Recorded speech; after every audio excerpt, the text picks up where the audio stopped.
Chilevisión, CNN Chile, Samsung QLED, The Next Innovation in TV y disfruta del mejor café del mundo, Juan Valdez Café. Presentan Tolerancia Cero.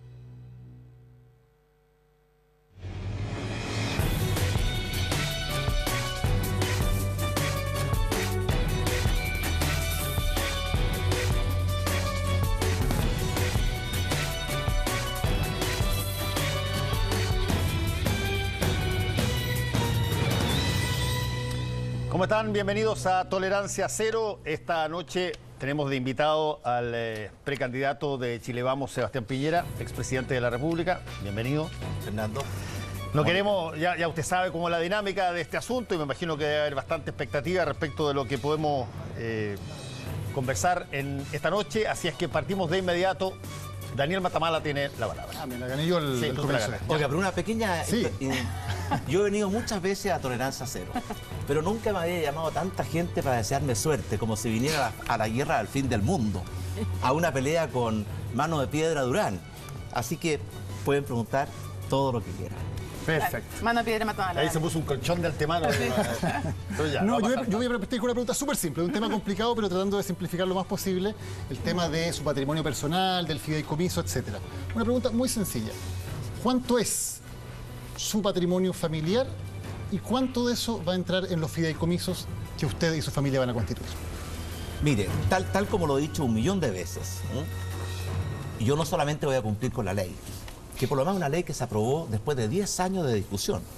Y en un Estado de Derecho, la ley es el estándar. Por encima de la ley, uno lo hace voluntariamente. Porque si cada uno tuviera que seguir lo que le exige cada uno de los demás, sería una solución imposible. Pero yo voy más allá de la ley porque voy a incluir los fideicomisos ciegos, no solamente lo que la ley exige. Voluntariamente voy a extenderlo a todas las acciones en el extranjero. Y mi señora, Cecilia Morel, voluntariamente hizo declaración de intereses y patrimonio y también va a incorporar los fideicomisos, lo que está en Chile y lo que está en el extranjero. Y finalmente mis hijos, que no tienen ninguna obligación legal, se comprometieron a hacer un fideicomiso sobre los activos de Sociedad Anónima en Chile y actuar con prudencia en todas las demás inversiones. La pregunta sobre cuál es el monto de su patrimonio y cuánto de eso entrará en el fideicomiso. Bueno, si usted ve mi declaración de intereses y patrimonio, prácticamente todo lo que está ahí va a terminar en fideicomiso ciego. Ya, pero lo que pasa es que, ¿por qué es importante la pregunta? Me parece a mí, porque es importante responderlo.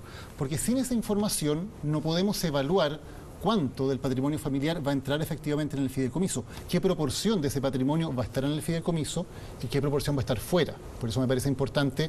Son dos cifras sencillamente que las podamos transparentar.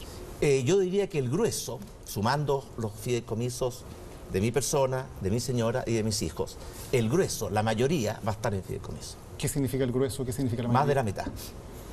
¿Hay alguna razón en especial por la cual no quiera dar un número al respecto? No, yo no me gusta dar números de patrimonio, me parece que no es lo apropiado. Además, la declaración de intereses y patrimonio es para evitar conflictos de interés, no es para estar tasando a las personas. Y yo creo que si pongo todos los activos que la ley exige y encima de ello agrego activos que la ley no exige, como las acciones fuera de Chile, incorporo a mi señora, que la ley no lo exige, tanto dentro como fuera de Chile, a los fideicomisos. Y además mis hijos incorporan todas las acciones dentro de Chile, estoy yendo mucho más allá de la ley, cosa que no ha hecho ningún expresidente, ningún candidato. Y por tanto siento que voy mucho más allá de la ley porque yo creo que es algo que estoy dispuesto a hacer en beneficio de la transparencia y de poder dedicarme en cuerpo y alma a ser un buen presidente. Es que si no sabemos, si no tenemos esa información, precisamente no podemos evaluar cuáles son los conflictos de interés que quedarían fuera del fideicomiso. No podemos evaluar ni su extensión ni su eventual alcance. Le pongo solamente un ejemplo. El caso de Exalmar, con los fideicomisos que se han comprometido, podría volver a repetirse, porque es una inversión en el extranjero de una sociedad que iba a quedar completamente en poder de sus hijos. Entonces, ¿quedan flancos que efectivamente usted está dejando abiertos? No quedan flancos, porque los flancos los define la ley. Y yo cumplo 100% con la ley. Y en consecuencia, la ley obliga al que es candidato a la presidencia. No obliga a todos sus familiares que son personas distintas, independientes, autónomas y mayores de edad. Ellos voluntariamente, Daniel Matamala, porque podrían no haber hecho nada, ellos voluntariamente comprometen todos los activos en Chile en fideicomiso. No le estoy diciendo que hay algo que esté fuera de la ley, en ningún caso. Le estoy diciendo que políticamente hay flancos que quedan abiertos. Políticamente, Daniel Matamala, yo no soy ingenuo. Haga lo que haga, van a haber personas que van a querer hacer críticas en este sentido. Por ejemplo, han habido muchas críticas respecto de la operación de Exalmar, de la operación en las Islas Vírgenes. Yo le voy a decir a usted, no lo que yo digo, no es mi defensa, lo que dijeron las autoridades de Chile cuando concurrieron a la comisión de investigadora de la Cámara de Diputados. El director de Impuestos Internos dijo: todas las operaciones se ajustan estrictamente a la ley y cumplieron y pagaron todos sus impuestos. El superintendente de Valores y Seguros dijo: todas las operaciones se ajustaron a la ley de valores y a la ley de seguros. El Contralor dijo que todas mis declaraciones de patrimonio e intereses se habían hecho estrictamente ajustadas a la ley.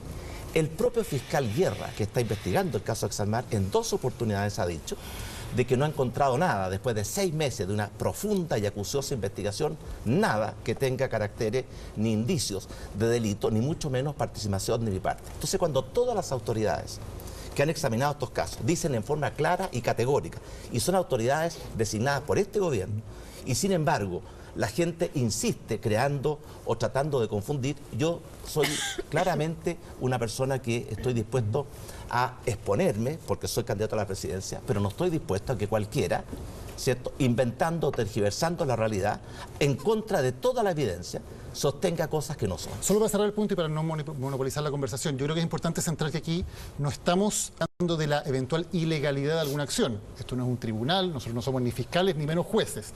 Estamos hablando sencillamente de las acciones que usted toma y las decisiones políticas que toma o no toma. En ningún caso se está hablando aquí que haya una ilegalidad. Pero sí hay otros estándares en términos políticos que van más allá de solamente cumplir la ley para alguien que quiere ser presidente y Daniel, de la República. yo quiero decir a usted, Daniel, que yo como precandidato y como expresidente he sido la única persona en Chile que ha ido mucho más allá de todos los estándares. Y por tanto, la persona que va a la vanguardia de no solamente cumplir la ley, sino que ir mucho más allá de la ley, mucho más allá de lo que han hecho todos los parlamentarios, los otros candidatos, los ministros, yo creo que en esto yo estoy dando una señal de un comportamiento que se ajusta a algo que va más allá de la ley, no porque tengo que hacerle caso a lo que exige cualquier persona, sino que porque yo creo y yo estimo de que eso es conveniente, por eso lo hice, no por satisfacer a los críticos, que jamás se van a satisfacer porque lo hacen con mala intención, con desinformación, con un único propósito, de tratar de perjudicar mi candidatura presidencial, y no han tenido ningún éxito porque las encuestas muestran de que ha sido un esfuerzo absolutamente en vano, porque no tiene asidero en la verdad. Es un tema que vamos a volver a conversar probablemente a lo largo de la noche, como de otros tantos más, pero usted se ponía y comparaba lo que han hecho otros y lo que ha hecho usted. Yo, dado la importancia de la transparencia que usted también cita y de saber cuánto aporta también cada uno, usted también como empresario, al país, dado que también es una práctica habitual en otras democracias, una de las cuales usted admira mucho, con razón, mucho, usted estudió allá también en Estados Unidos, es un país donde se muestran las declaraciones de impuestos. Entonces, en pos de todas esas cosas que le menciono, y que es una práctica habitual en otras democracias, me gustaría preguntarle si usted puede decirle al país cuántos impuestos pagó el 30 de abril de 2017 el ciudadano Sebastián Piñera Echenique. Mire, en primer lugar, en Estados Unidos no existe obligación de los candidatos, ni siquiera de los presidentes, de mostrar sus declaraciones. No existe, no es obligación, es una lugar, práctica. No es tan estándar, algunos sí, otros no. En Chile no lo ha Trump hecho. es el único candidato presidencial. No, está equivocado. Hay varios más que nunca hicieron. Está bien, pero entre Hillary Clinton y Donald Trump, yo tendería a pensar que su estándar Por supuesto, es solamente Hillary estoy Clinton aclarando. y no Donald Trump. Estoy aclarando de que la ley en Estados Unidos no Por lo eso exige. dije práctica, no ley. Y que algunos lo hacen y otros no. La mayoría. Y en segundo lugar, en Chile, nunca esto se ha hecho, pero yo no tengo ningún problema en decirle. Por lo más, yo ya lo dije indirectamente, porque cuando hice mi declaración de intereses y patrimonio tuve que declarar mi renta del año 2016. Y declaré aproximadamente 300 millones de pesos como Sebastián Piñera, persona natural. Naturalmente que las empresas hicieron sus propias declaraciones. Eso fue lo que pagó. Y por lo tanto pagué una cifra cercana al 40% de lo que le acabo de mencionar. Eso como persona. ¿Y en sus sociedades? Muchísimo más. ¿Cuánto pagó? Muchísimo más, pero yo le quiero decir algo, Mónica. Yo en abril del año 2009, hace ya mucho tiempo, antes de ser elegido presidente, tratando de dar un acto de transparencia, yo me desligué total y absolutamente. Pero escúcheme, me desligué total y absolutamente de la gestión de las empresas. Y quedaron en manos de administradores profesionales. Y por lo tanto, si yo estoy desligado de la administración de las empresas, no me parece correcto que me estén preguntando permanentemente a mí de empresas en las cuales yo no participo en su gestión ni administración. Entiendo, ¿estaría dispuesto a hacer públicas esas declaraciones de impuestos personales y de sus empresas? La declaración de impuesto personal, tal como se lo he dicho yo, la cifra es del orden del 40%, porque es la tasa de impuesto que yo pago, sobre los ingresos existentes, que fueron del orden de los 300 millones de pesos en el año. Esa es mi declaración personal. Quería otro tema que tiene que ver con impuestos también, y se lo preguntaba además porque hay 42 parlamentarios, 30 diputados y 12 senadores, 2 de sus competidores, uno en primarias y otro tal vez en primera vuelta, quién sabe, Osandón y Guiller, que lo han hecho pública su declaración de impuestos, por eso también se lo preguntaba. Quiero llevar al otro tema que tiene que ver con las llamadas. Y sin embargo, ninguno de ellos ha incorporado a sus señoras a la declaración de interés y patrimonio. Cada uno toma sus decisiones. Por eso estaba me contando y que por lo tanto, yo he tomado decisiones que yo creo que van mucho más allá que los otros candidatos. Pero en el tema de la declaración de impuestos, le acabo de decir mi declaración de impuesto personal. Si quiere saber la declaración de impuestos a las empresas, yo le sugiero que se entienda con los que administran las empresas. Yo hace 8 años que estoy fuera de la administración de las empresas. Así que me pregunta algo que para mí es imposible de responder, porque hace 8 años, y usted estoy seguro que está consciente, era candidato, después fui presidente de la República, ahora nuevamente soy candidato. Y por tanto la gestión de las empresas no está ligada, ni estoy yo participando en ellas. Entiendo su respuesta. Quiero ir al tema de las llamadas, porque sé que no es ese el nombre técnico, llamadas empresas zombie. Específicamente, por dar un ejemplo de una empresa que usted compró, fue la Compañía de Desarrollo Industrial. La adquirió en 1994 a través de Editorial Los Andes, pagando 817 millones de pesos. La Compañía de Desarrollo Industrial, que era parte entonces de los grupos Cruzat, tenía 0 activo circulante, 0 activo fijo, y sí tenía una deuda muy, muy importante de 39.000 millones. Y la pregunta que muchos se hacen es si usted participó como otros grupos empresariales comprando estas empresas como una, por ejemplo, esta que tenía 0 activo circulante, 0 activo fijo, pero una gran deuda, para finalmente incorporarle a un grupo. De hecho, de inmediato fue rebautizada como Inversiones Bancar Limitada, y esa Inversiones Bancar Limitada pasó a ser dueña de Inversiones y Asesores Santa Magdalena, Inversiones Libardón y también de Inversiones Santa Cecilia. Entonces la pregunta de fondo es si usted compra una empresa que tiene 0 activos y una gran pérdida para finalmente descontar impuestos. Algo que dejo sentado, no estoy siquiera sugiriendo que sea ilegal. No, le voy a decir más que eso, Mónica. En primer lugar, la empresa la vendió el Estado de Chile a través de la Comisión Progreso. Sí. Y por tanto, el Estado de Chile fue el que vendió esas empresas y sabía muy bien cuál era el valor de esas empresas. Cuando una empresa tiene utilidades, el Estado se apropia de parte de esas utilidades. En cambio, cuando una empresa tiene pérdidas, el Estado le reconoce al que tuvo la pérdida que esa pérdida la puede descontar.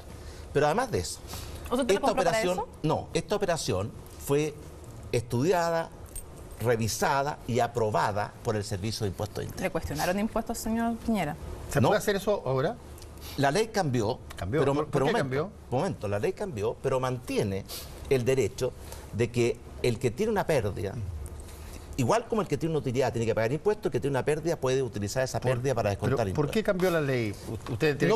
No cambió en lo esencial, porque se sigue pudiendo utilizar las pérdidas. Cambió en el sentido que puso más restricciones, especialmente de que el giro de las empresas tiene que ser un giro equivalente a la empresa que es adquirida. Ese es el cambio esencial. Pero usted la compró entonces porque quería utilizar la pérdida para descontar impuestos, no porque fuera a hacer algo nuevo con esa empresa. No, además hicimos muchas cosas nuevas con esa empresa. Esa empresa se transformó en una matriz que tenía una historia de más de cientos de años, y esa empresa es la que hizo muchas inversiones en Chile. El nombre de la empresa, de hecho, hasta el nombre le cambiaron de inmediato a Inversiones Bancar. El hecho que cambie el nombre, Mónica, no significa que cambie la empresa. Pero esa empresa que se compró, se capitalizó, y esa empresa hizo una enorme cantidad de inversiones, hizo una enorme cantidad de proyectos y está funcionando hasta el día de hoy.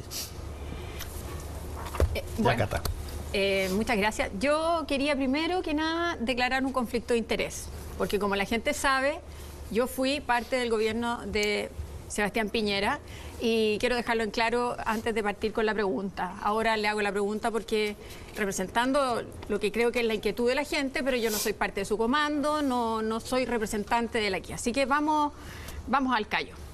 Usted siempre se ha caracterizado por ser un hombre de consenso, un hombre que apoya las buenas ideas, sea que éstas vengan de un sector político o de otro sector político. Sin embargo, con este gobierno ha sido extraordinariamente crítico desde el primer minuto.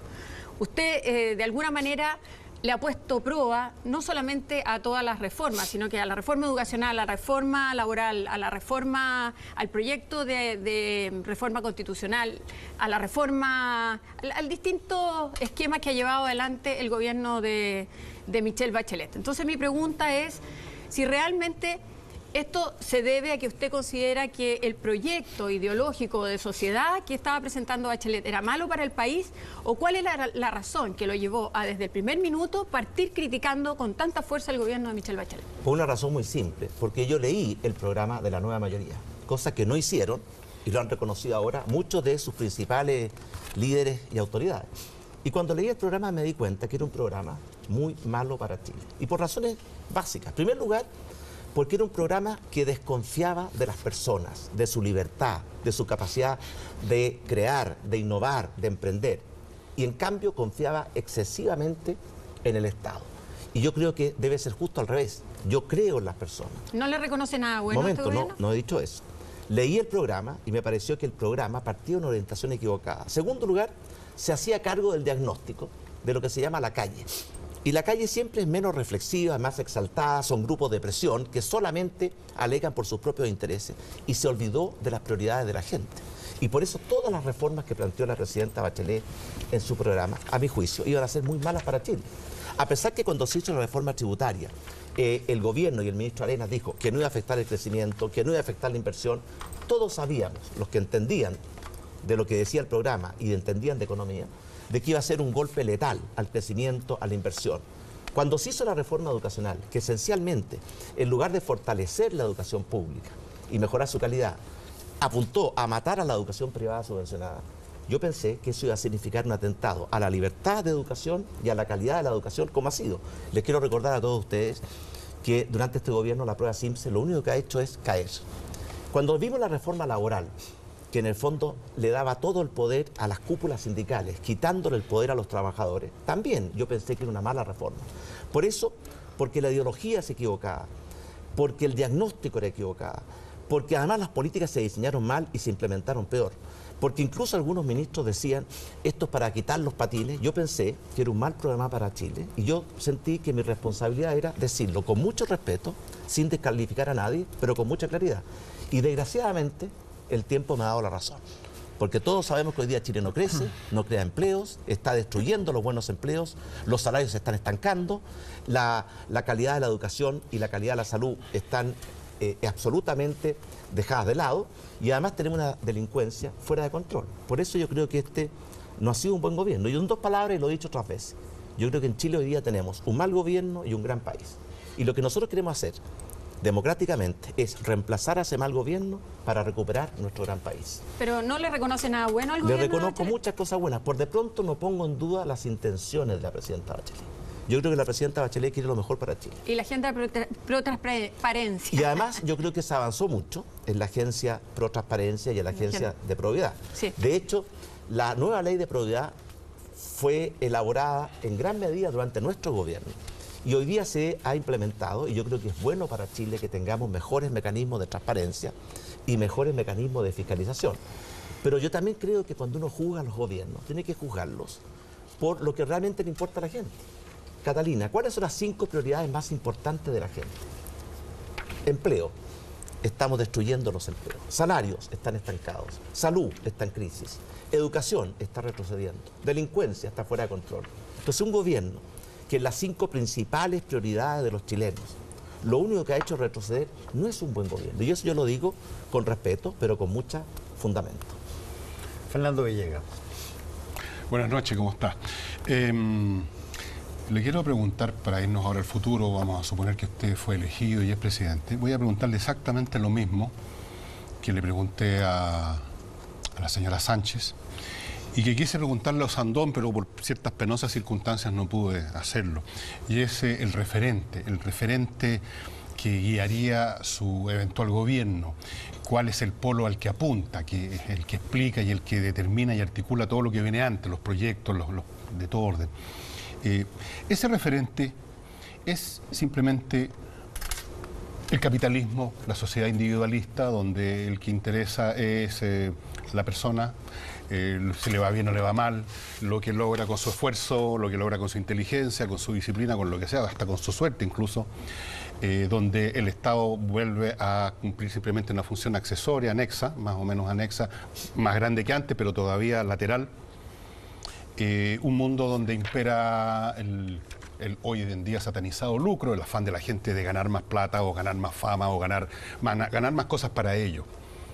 Un mundo donde el tema de la solidaridad y de los derechos y de los grupos y del amor universal pasa también a segundo plano. El individuo es el centro de todo, cada cual que se bata con sus uñas. Situaciones que obviamente generan de forma automática, la historia lo demuestra instantáneamente, porque las capacidades y las suertes son muy distintas, enormes abismos de diferencia. Ese es el Chile que queremos o que usted quiere reconstruir. Ese es el Chile que usted cree que los chilenos desean. Ese Chile competitivo, feroz muchas veces, consumista. Ese Chile que vimos en una versión bastante distorsionada y bastante pedestre, diría yo, bastante bastardeada, en los años 80, en los años finales del régimen militar. Ese Chile de la radio Kioto, ese Chile de los tipos haciendo cola a comprarse un auto, ese Chile del que no conoce al vecino y que le importa un cuesco al vecino. Ese es el mundo al que pretendemos regresar, ese es el mundo que se quiere construir. Ese es el mundo al cual están apuntando sus distintos proyectos y que se tendrían que manifestar o articular en la forma de proyectos específicos. Por ejemplo, en el caso de la educación, si uno cree en eso, tiene que destruir varias de las reformas que se han implementado. Si uno cree en el individualismo, en la sociedad, que cada cual se las bate por su cuenta, tiene que destruir muchos de los planes de salud que se están llevando a cabo, bien o mal, pero que se están llevando a cabo. Me gustaría saber eso porque me lo preguntaba una de mis hijas, me decía que ¿qué quiere hacer Piñera? ¿Quiere retrotraer todo a ese mundo que nosotros no alcanzamos a conocer porque no habíamos nacido? ¿Qué es lo que va a rescatar de lo que se ha hecho? ¿Qué clase de Chile vamos a generar en unos años más si es que él es presidente? Bueno, definitivamente esa caricatura es una de ese caricatura, mundo sí, pero se la pongo como caricatura egoísta, para que quede bien claro. No es lo que queremos para Chile y ciertamente no es lo que yo quiero para Chile. Mire, nuestro programa es bien claro en esta materia, aquí lo tengo. Establece esencialmente que vamos a perseguir 4 principios que van a iluminar nuestras políticas públicas. Ampliar las libertades, que las personas sean lo más dueñas posible de sus propias vidas, arquitectos de sus propios proyectos de vida. Segundo, justicia, que significa por lo menos 3 cosas. Primero, un compromiso con derrotar la pobreza. Quiero recordar que durante nuestro gobierno redujimos la pobreza a la mitad. Segundo, un compromiso con avanzar a pie firme hacia una mayor igualdad de oportunidades. Y tercero, un compromiso con reducir las desigualdades excesivas. Tercer principio, progreso. La gente quiere avanzar, no retroceder. Y para eso tenemos que recuperar la capacidad de crecer, de crear empleos, de invertir, de innovar, de emprender. Y cuarto, solidaridad. Yo no creo en una sociedad egoísta en que cada uno se preocupa de sí mismo. Yo creo en la solidaridad, que significa que tenemos que preocuparnos no solamente de nuestros proyectos, sino que también del proyecto de la comunidad a la cual pertenecemos. Déjeme preguntarle una cosita muy cortita, más, Fernando. Y para lograr eso, se requiere no solamente fortalecer la economía social de mercado, también se requiere fortalecer el Estado. Hoy día tenemos un Estado que tal vez, ¿cierto?, es un Estado que no cumple bien lo que tiene que hacer y muchas veces hace mal lo que no tiene que hacer. Por eso termino diciendo que en Chile, en algunas áreas, falta Estado, y eso es asfixiante. Falta Estado en la lucha contra la pobreza, falta Estado en la lucha contra las desigualdades excesivas, falta Estado en la protección del medio ambiente, falta Estado en la lucha contra la delincuencia. Pero en otras áreas sobra Estado. Cuando falta Estado es angustiante. Cuando sobra Estado, que es la burocracia excesiva, que pone problemas a todo, es asfixiante. Y por eso nuestro proyecto no es un proyecto individualista, es un proyecto que busca el bien común. Sí, permítame un último comentario, señor Piñera, porque así como el discurso de la izquierda, o narrativa, como dicen ahora los ciúticos, está repleto de palabras grandiosas y suenan muy bien: justicia, solidaridad, qué sé yo, los pueblos originarios, esto y lo demás ya.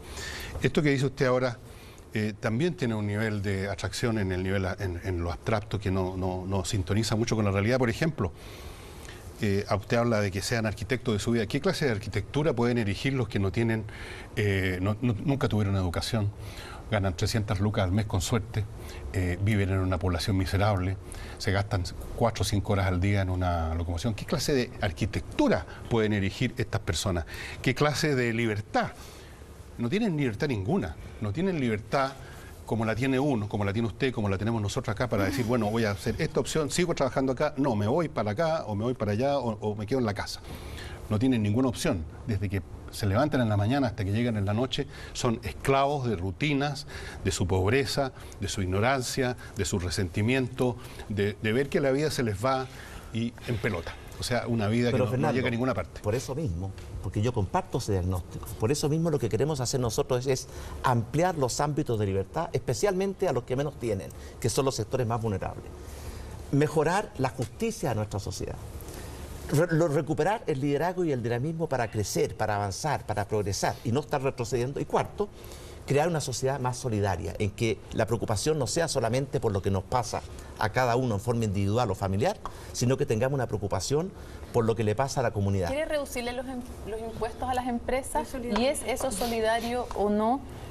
Hemos dicho, Mónica, que vamos a mantener la carga tributaria.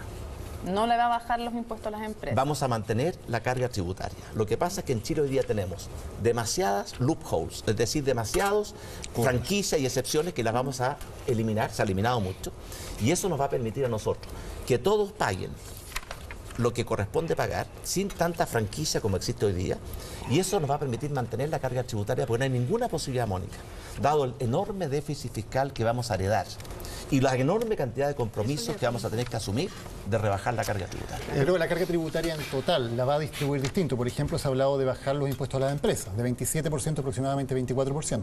Lo que hemos dicho es que vamos a gradualmente hacer converger la tasa de impuesto corporativo a lo que es el promedio de los países de la OECD, manteniendo la carga tributaria. ¿Qué significa eso? Que en la medida que podamos eliminar franquicias, podemos hacer que todos paguen sin franquicias, y ahí podríamos tener, o sea, efectivamente... Perdón, para ser claro, para no equivocarme en lo que usted dice, si se logra rebajar la franquicia o rebajar la evasión, ¿usted le rebajaría los impuestos a las empresas? Vamos a converger, Mónica, a la tasa de impuestos de la OECD. Eso implica por una razón muy bajarle, simple. pero para entenderlo, señor Piñera, porque lo están mirando en sus casas eso las personas. Eso implica bajarle los impuestos a las empresas. Eso significa que nosotros quisiéramos llegar a una tasa de impuesto corporativa, que es el promedio de la OECD, que hoy día es 25,5. O sea, bajarle. ¿Sabe en cuánto estamos hoy día, Mónica? Estamos en menos que eso. Sí, o sea... No, hoy día estamos entonces menos. le va a subir a la empresa. No, hoy día hay una reforma tributaria que está en marcha, pero no ha entrado en la aplicación. No está en aplicación completa. Efectivamente. Y por tanto, lo que nosotros queremos hacer, porque si la solución única fuera subir los impuestos a todo el mundo, habríamos encontrado la piedra filosofal. Lo que usted tiene que hacer es combinar la carga tributaria con la inversión, con el crecimiento económico, con la creación de empleos, con la mejoría de los salarios. Yo le pregunto a usted, Mónica, ¿usted cree que es una buena política tributaria lo que ha ocurrido en este gobierno? Que está recaudando 8.000 millones de dólares, teóricamente, con la reforma tributaria, y por la pérdida en el crecimiento ha perdido 12.000 millones de dólares. Entonces, al final, el fisco se queda con menos ingresos que antes para financiar el gasto social y con la economía más paralizada que antes. Pero hoy la reforma tributaria llega a un nivel del 27%.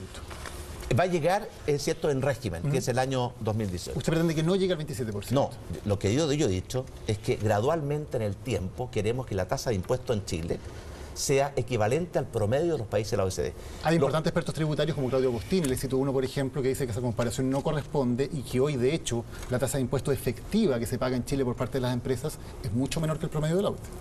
Hoy día la tasa de impuesto efectiva que se paga en las empresas corporativas del orden del 5,5% y estamos entre los países de mayor tasa de recaudación corporativa. Pero está comparando un sistema integrado con uno desintegrado, que son comparaciones. Pero la que tasa se de pueden impuesto hacer. corporativa, que es lo que usted me pregunta en Chile, lo que realmente se recauda por impuesto a las empresas es un poco más del 5% del producto. Eso ubica a Chile entre los países de mayor recaudación tributaria de las empresas. ¿Cuánto paga de los países de la OECD? un gran grupo económico, de los grandes grupos económicos del país? ¿Cuánto de sus ingresos los pagan impuestos? Bueno, paga un impuesto de primera categoría del 27% cuando estemos en régimen, pero adicionalmente a eso, por todas las utilidades distribuidas tienen que pagar el impuesto global complementario, que hoy día llega al 40%.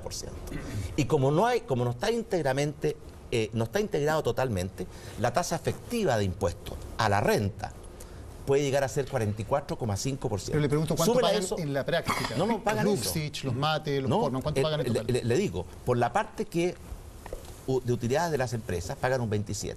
Por la parte que reparten y por tanto que se va a dividendos, pagan aproximadamente un 18% adicional y pueden llegar a un 44,5%. Y le digo una cosa muy importante en esto, de que eso es lo que paga el impuesto corporativo. Además se pagan el IVA, los aranceles, los impuestos territoriales. Y por tanto en Chile, y esto es bueno que los chilenos lo sepan, en promedio los chilenos trabajan enero, febrero y marzo para el Estado. Recién en abril empiezan a trabajar para ellos mismos. Señor Piñera, quiero llevarlo a otro tema porque a mí me sorprendió bastante, le tengo que confesar, cuando en una reunión en Ecuador, en septiembre del año 2016, estando usted con el ex candidato presidencial Guillermo Lasso de Ecuador, Sí. le hace una pregunta el periodista, ya que se estaba llevando a cabo una consulta popular respecto justamente a este tema sobre los paraísos fiscales, y me gustaría que viera o recordáramos juntos ese momento para que veamos cuál es la respuesta. Recuerdo muy bien lo que Sí, respondí. pero quiero que lo recuerde el público, así que sería bueno que lo pudiéramos mostrar en este momento para que todos sepamos cuál fue esa. Escuchemos. Que es muy importante que los paraísos fiscales desaparezcan. Muchas veces los paraísos fiscales se utilizan para actividades reñidas con la ley y con la moral, como lavado de dinero o ocultamiento de dinero que provienen del narcotráfico o del crimen organizado, o muchas veces se utilizan para evadir impuestos. Debiesen desaparecer los paraísos fiscales y que las finanzas internacionales deberían ser más transparentes, de forma tal de evitar que esos paraísos fiscales sean mal utilizados para actividades ilegales o para evasión de impuestos. Son en este momento, quiero decirlo porque de repente hay gente que está diciendo que somos... Que está grabado. Que está grabado, ¿no? Estamos al aire. 11:04. 11:04. Me pareció sumamente interesante lo que usted escoge decir cuando le hacen la pregunta sobre los paraísos fiscales. Usted no dice los paraísos fiscales sirven para muchas cosas buenas, para muchas cosas necesarias, para muchas cosas que son imprescindibles. No, usted parte y dice es muy importante que los paraísos fiscales desaparezcan porque muchas veces los paraísos se utilizan para actividad, en fin. Usted ha constituido sociedades en paraísos fiscales. Mi pregunta es, ¿cuál fue el propósito de constituirlas en los paraísos fiscales? ¿Era para estas mismas cosas que usted dice por las cuales tienen que desaparecer? Por supuesto que no, Fernando. Lo que yo digo ahí lo mantengo 100% hoy día. Los paraísos fiscales son como un bisturí. Un bisturí se puede usar para operar, y es muy bueno, o se puede usar para degollar. Y por lo tanto, lo que yo dije fue que los paraísos fiscales no pueden ser utilizados para lavado de dineros, para el terrorismo o para narcotráfico, ni tampoco para evadir impuestos. Creo que es muy importante que los paraísos fiscales desaparezcan. Por lo mismo, verbo activo. y en consecuencia, como... No dice desaparezca la parte mala de los paraísos fiscales, dice deben desaparecer los paraísos fiscales. Déjeme contestarle, Fernando. Sí. Por esa razón, la tendencia mundial es que cada vez hay mayor transparencia y mayor control sobre los países, los llamados paraísos fiscales, que son países de baja tributación. Y yo creo de que los paraísos fiscales están en vía de extinción, porque esa es la tendencia de la economía y de las finanzas internacionales. Y en mi caso le quiero decir que igual como lo hizo Codelco y como lo hacen casi todas las grandes empresas de Chile, cuando se hacen inversiones fuera de Chile, se ocupan como filiales empresas que pueden estar en las Islas Vírgenes, no por evadir impuestos, pues yo le quiero recordar a usted que tal como lo dijo el director de Impuestos Internos, Todas las inversiones que nosotros hicimos fuera de Chile fueron registradas en el Banco Central, informadas a impuestos internos, anualmente se declararon todos los ingresos y se pagaron todos los impuestos que correspondían. Y por tanto eso se usó en forma absolutamente legal y legítima. Y eso lo dice el director de impuestos internos. ¿Por qué entonces cree usted necesario que desaparezcan los paraísos fiscales? ¿Se pueden hacer tantas cosas positivas? Por una razón muy simple, porque los paraísos fiscales también se pueden utilizar, tal como lo dije yo, para otros propósitos. Los bancos se pueden utilizar para otro propósito. Y usted no está diciendo que desaparezcan los bancos. Pero sí creo yo que cuando los paraísos fiscales hay evidencia que han sido utilizados para propósitos distintos, como por ejemplo lavado de dinero, narcotráfico, terrorismo, es mejor que esos paraísos fiscales tengan el mismo grado de transparencia y fiscalización que el resto de los mercados financieros. Déjeme llevarlo. Y le quiero decir algo más. Sí. Yo no he escuchado nunca a nadie poner ninguna observación a que esta es una práctica que la hacen no solamente muchas empresas públicas en Chile, partiendo por Codelco, sino que la mayoría de las empresas privadas. ¿Y por qué lo hacen? Porque normalmente, en el caso de las Islas Vírgenes, es una cultura sajona y por tanto están bajo la common law. Y en consecuencia son aceptadas para funcionar como filiales en todos los países desarrollados del mundo. Estados Unidos, Canadá, Escocia, también. Y le quiero decir algo más, Daniel. Usted que es un investigador, le quiero decir, el hecho de tener la inversión en un paraíso fiscal no significó ni para estas empresas, ni para la mayoría de las empresas chilenas, ninguna... Eso no es efectivo, señor Piñera. Ninguna ventaja tributaria. Si hubiera estado en Delaware, en Washington, en París, en Londres, la tributación habría sido exactamente la misma. Si esas sociedades hubieran estado constituidas en Chile, ¿usted hubiera pagado los mismos impuestos en Chile de los que pagó en Islas Vírgenes? La legislación de la época establecía que las sociedades que estaban a través de filiales pagaban cuando remitían sus utilidades a Chile. Igual como en Chile, las empresas pagan su impuesto de primera categoría, pero el global complementario se paga solamente cuando se distribuyen las utilidades. Yo hasta ahora, escuchándolo a usted, encuentro puras bondades de los paraísos fiscales y no entiendo por qué es muy importante que los paraísos fiscales desaparezcan. Le voy a decir por qué. Porque esos mismos Déjeme agregarle una cosa más, sí. Por favor, que me parece interesante. Ustedes de repente pueden haber visto lo que acabamos de ver y ven la sorpresa en la cara de Guillermo Lasso, que está al lado suyo. Y que fue el candidato a presidente y perdió. Después vino para acá, lo trajo usted también de visita, en una suerte de reciprocidad de visita, y tiene una cara de sorpresa Guillermo Lasso. ¿Cómo no va a tener una cara de sorpresa Guillermo Lasso si le está haciendo una pregunta a un invitado extranjero que dice que tienen que desaparecer los paraísos fiscales, y 20 días antes de eso se había dado a conocer los Panama Papers, donde el mismo señor Guillermo Lasso tenía una cantidad brutal de empresas en paraísos fiscales y tuvo que hacer un problema bastante grande? Por lo tanto, mi pregunta, lo vuelvo a insistir, cuando usted las construyó, las cuentas en paraísos fiscales, ¿cuál era su propósito de usarlas allá? ¿Por qué no lo podía hacer de otra manera? El mismo propósito, Fernando, que tenían muchas empresas públicas y una enorme cantidad de empresas chilenas que invierten afuera. Era tener una filial en un país que permitiera poder operar en todo el mundo desarrollado, porque estaba bajo la ley sajona, lo que se llama la common law. Eso era una práctica absolutamente legítima, habitual, y uno tenía que declarar al Servicio de Impuestos Internos y al Banco Central que iba a hacer una inversión y en ese lugar. ¿Qué parte de la common law dice que tiene un tratamiento totalmente distinto los impuestos en esos lugares de los lugares de origen? No, un momento, Fernando. El tratamiento tributario para una empresa chilena que tenía una inversión en una filial en un paraíso fiscal era idéntico al que habría tenido si esa filial estaba en París, en Londres, en Inglaterra, en cualquier otro lugar. Pero además de eso, cuando yo digo que muchas veces los paraísos fiscales se ocupan para fines poco, deseables, como el narcotráfico, el terrorismo, el lavado de dineros, en consecuencia yo estoy apuntando a que los paraísos fiscales pueden ser mal utilizados. Y por esa razón yo creo que es mejor terminar con los paraísos fiscales. Una pregunta, le quiero... ¿Puedo terminar yo para cerrar esta parte?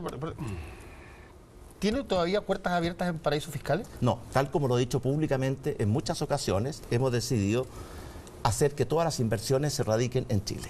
Y si es que a usted le colocaran enfrente la pregunta que hizo el presidente Rafael Correa en la consulta popular, ¿Está usted de acuerdo en que para desempeñar una dignidad de elección popular o para ser servidor público se establezca como prohibición tener bienes o capitales de cualquier naturaleza en paraísos fiscales? Contestaría sí y no, después de haber contestado que debían desaparecer exactamente en tiempo de Mientras los paraísos fiscales son legales, se registran en el Banco Central, se informan a impuestos internos, cumplen 100% con la legislación chilena y no significa ninguna evasión de impuestos, es una operación absolutamente legítima. ¿Por qué entonces es muy importante que los paraísos fiscales desaparezcan? Se lo he explicado 3 veces, Sí, Fernando. pero Se lo las 3 he explicado veces... se lo he explicado por cuarta vez. No me lo explique. No, se lo he explicado por cuarta vez porque no lo he entendido. Porque los paraísos fiscales también, porque los paraísos fiscales también se han utilizado para otros propósitos. Entonces deben desaparecer. Por eso deben desaparecer. Señor Piñera, Entonces está de acuerdo con la consulta popular, deben desaparecer. Por supuesto que deben de desaparecer, lo he dicho 2 veces, pero eso no significa que quien tenía inversiones en ese tipo de filiales, como lo tenían casi todas las empresas chilenas, incluyendo las empresas públicas chilenas, incluyendo la más grande empresa chilena de todas, que es Codelco, lo hicieron, tal como lo hicimos nosotros en esa época, cumpliendo 100% con la ley, sin ningún ánimo de evadir ningún impuesto, sino que solamente como una facilidad operativa. O sea, deben desaparecer. Pero hoy día que estamos... Usted, si es presidente y Codelco o una empresa pública chilena dice que le va a poner plata en los paraísos fiscales, si usted considera que deben desaparecer, ¿le sugeriría que mejor no lo hicieran? Efectivamente, por una razón muy simple, porque la realidad de hoy día es que los mercados internacionales están siendo cada día más transparentes. Chile ha firmado tratados de intercambio de información con las principales economías del mundo, incluyendo Estados Unidos. Y por tanto, hoy día estamos en un tiempo en que la transparencia es mucho mayor que la que había antes. Pero lo que yo sí le quiero asegurar a usted, Fernando, para que no quede ninguna duda, de que esa operación que hicieron las empresas fue legal, legítima, informada a impuestos internos, informada a la super de valores y que el propio director de impuestos internos, se lo voy a decir textualmente, respecto a la sociedad que el grupo de empresas Pancar inició en las Islas Vírgenes Británicas, esa operación fue informada al Servicio de Impuestos e, insisto, eso es perfectamente lícito. Pero igual debiera desaparecer. Debiera desaparecer por otra razón, Fernando. Por otra razón. Porque yo le quiero explicar una cosa. Cuando los paraísos fiscales se pueden utilizar en buena forma, legítima y legal, pero también se pueden utilizar en mala forma para hacer lavado de dinero, narcotráfico, es mejor que no exista. Señor Piñera, hemos conocido de 4 empresas en paraísos fiscales, o sea, cuatro sociedades en paraísos fiscales. Quiero saber si hay más empresas o más sociedades suyas en paraísos fiscales que no conozcamos y cuáles son. ¿Cuántas son? Tal como yo le he dicho, ¿cierto? Tal como yo le he dicho, yo desde abril del año 2009 estoy desligado de la gestión y administración de las empresas. Pero yo sí le puedo decir que este tema se discutió y que lo que me informaron a mí, las personas que están a cargo de esto, es que se estaban desmantelando y tal vez están desmanteladas toda inversión que se haga en filiales en el extranjero y se van a hacer directamente desde Chile. ¿No sabe cuántas son? Eran, por lo menos, ¿cierto? se han declarado, todas ellas declaradas ante impuestos internos y declaradas ante la superintendencia. Así que esto no es una cosa que se haga en secreto ni número clandestina. ¿De cuántas son las empresas o las sociedades que usted tenía en paraísos fiscales? Son aproximadamente, creo que eran 3 y están las 3 en vía de desmantelamiento. Ya tenemos 4, o sea, sabemos la de Luxemburgo, sabemos las Islas Vírgenes, sabemos la última de nuevo en Islas Vírgenes. Islas Vírgenes están Bancar International Investment y Bancar International Development. Por eso, ¿Hay otra en Islas Vírgenes? ¿O son solo no, dos? yo creo que son 3. ¿3 en Islas Vírgenes? No, 3 empresas, incluyendo la que usted mencionó en Luxemburgo. Y una pregunta, en el fondo, lo que yo todavía no entiendo es ¿por qué puso su dinero en un sistema que usted creía que debía desaparecer? Porque si nadie pusiera plata en paraísos fiscales, los paraísos fiscales no existirían. Y efectivamente es legal. Eso, no hay discusión sobre ese tema. El punto es por qué poner dinero, por qué contribuir a un sistema que usted mismo creía que había que hacer desaparecer cuando habían otras posibilidades. Y que lo haga Codelco, además yo no encuentro que esté bien. No porque Codelco lo haga, está bien. Por la misma razón que Codelco, que también tenía una filial en un paraíso fiscal y ahora ha decidido desmantelarla, lo hicimos nosotros en su época. Estamos hablando de la década de los 80. ¿Mal de mucho? No es mal de mucho, Mónica. Usted está tratando de insinuar que aquí hay un mal. Le voy a insistir una vez más. No, usted lo dijo. No, es usted mismo momento. lo dijo. La operación que nosotros hicimos en Islas Vírgenes es legal, no he dicho lo legítima, contrario. pagó todos sus impuestos, se informó al Banco Central, se informó a la Super de Valores y por tanto no significó ninguna evasión de ninguna naturaleza. Evasión no, Era un menos pago de instrumento. impuestos. Yo creo que está hecho, yo creo que está no hecho el significó punto. Vamos. ninguna disminución en el pago de impuestos. Claro que sí, Cero. porque el impuesto de primera categoría que usted hubiera pagado aquí hubiera sido más alto que lo que pagó en un paraíso fiscal. Por eso se llama un paraíso fiscal Pero y no Mónica está infierno equivocada tributario. porque le acabo de decir a usted, y usted que es una periodista que se informa, antes de hacer estas afirmaciones debería informarse mejor,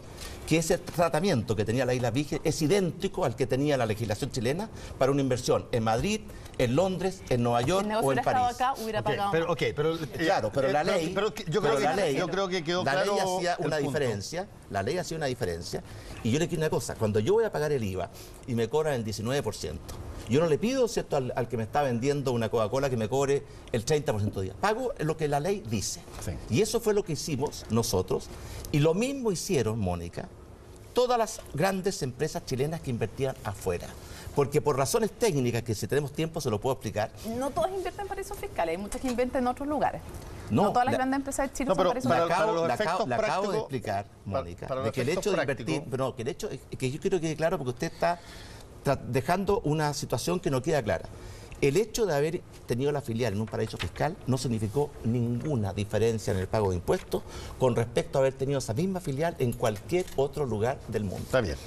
Ok, lo importante es que después de haber sido parte o usar el sistema, usted considera que esta cita es correcta, debieran desaparecer. Efectivamente. Ok. Cata. Yo quisiera llevarlo a otro tema.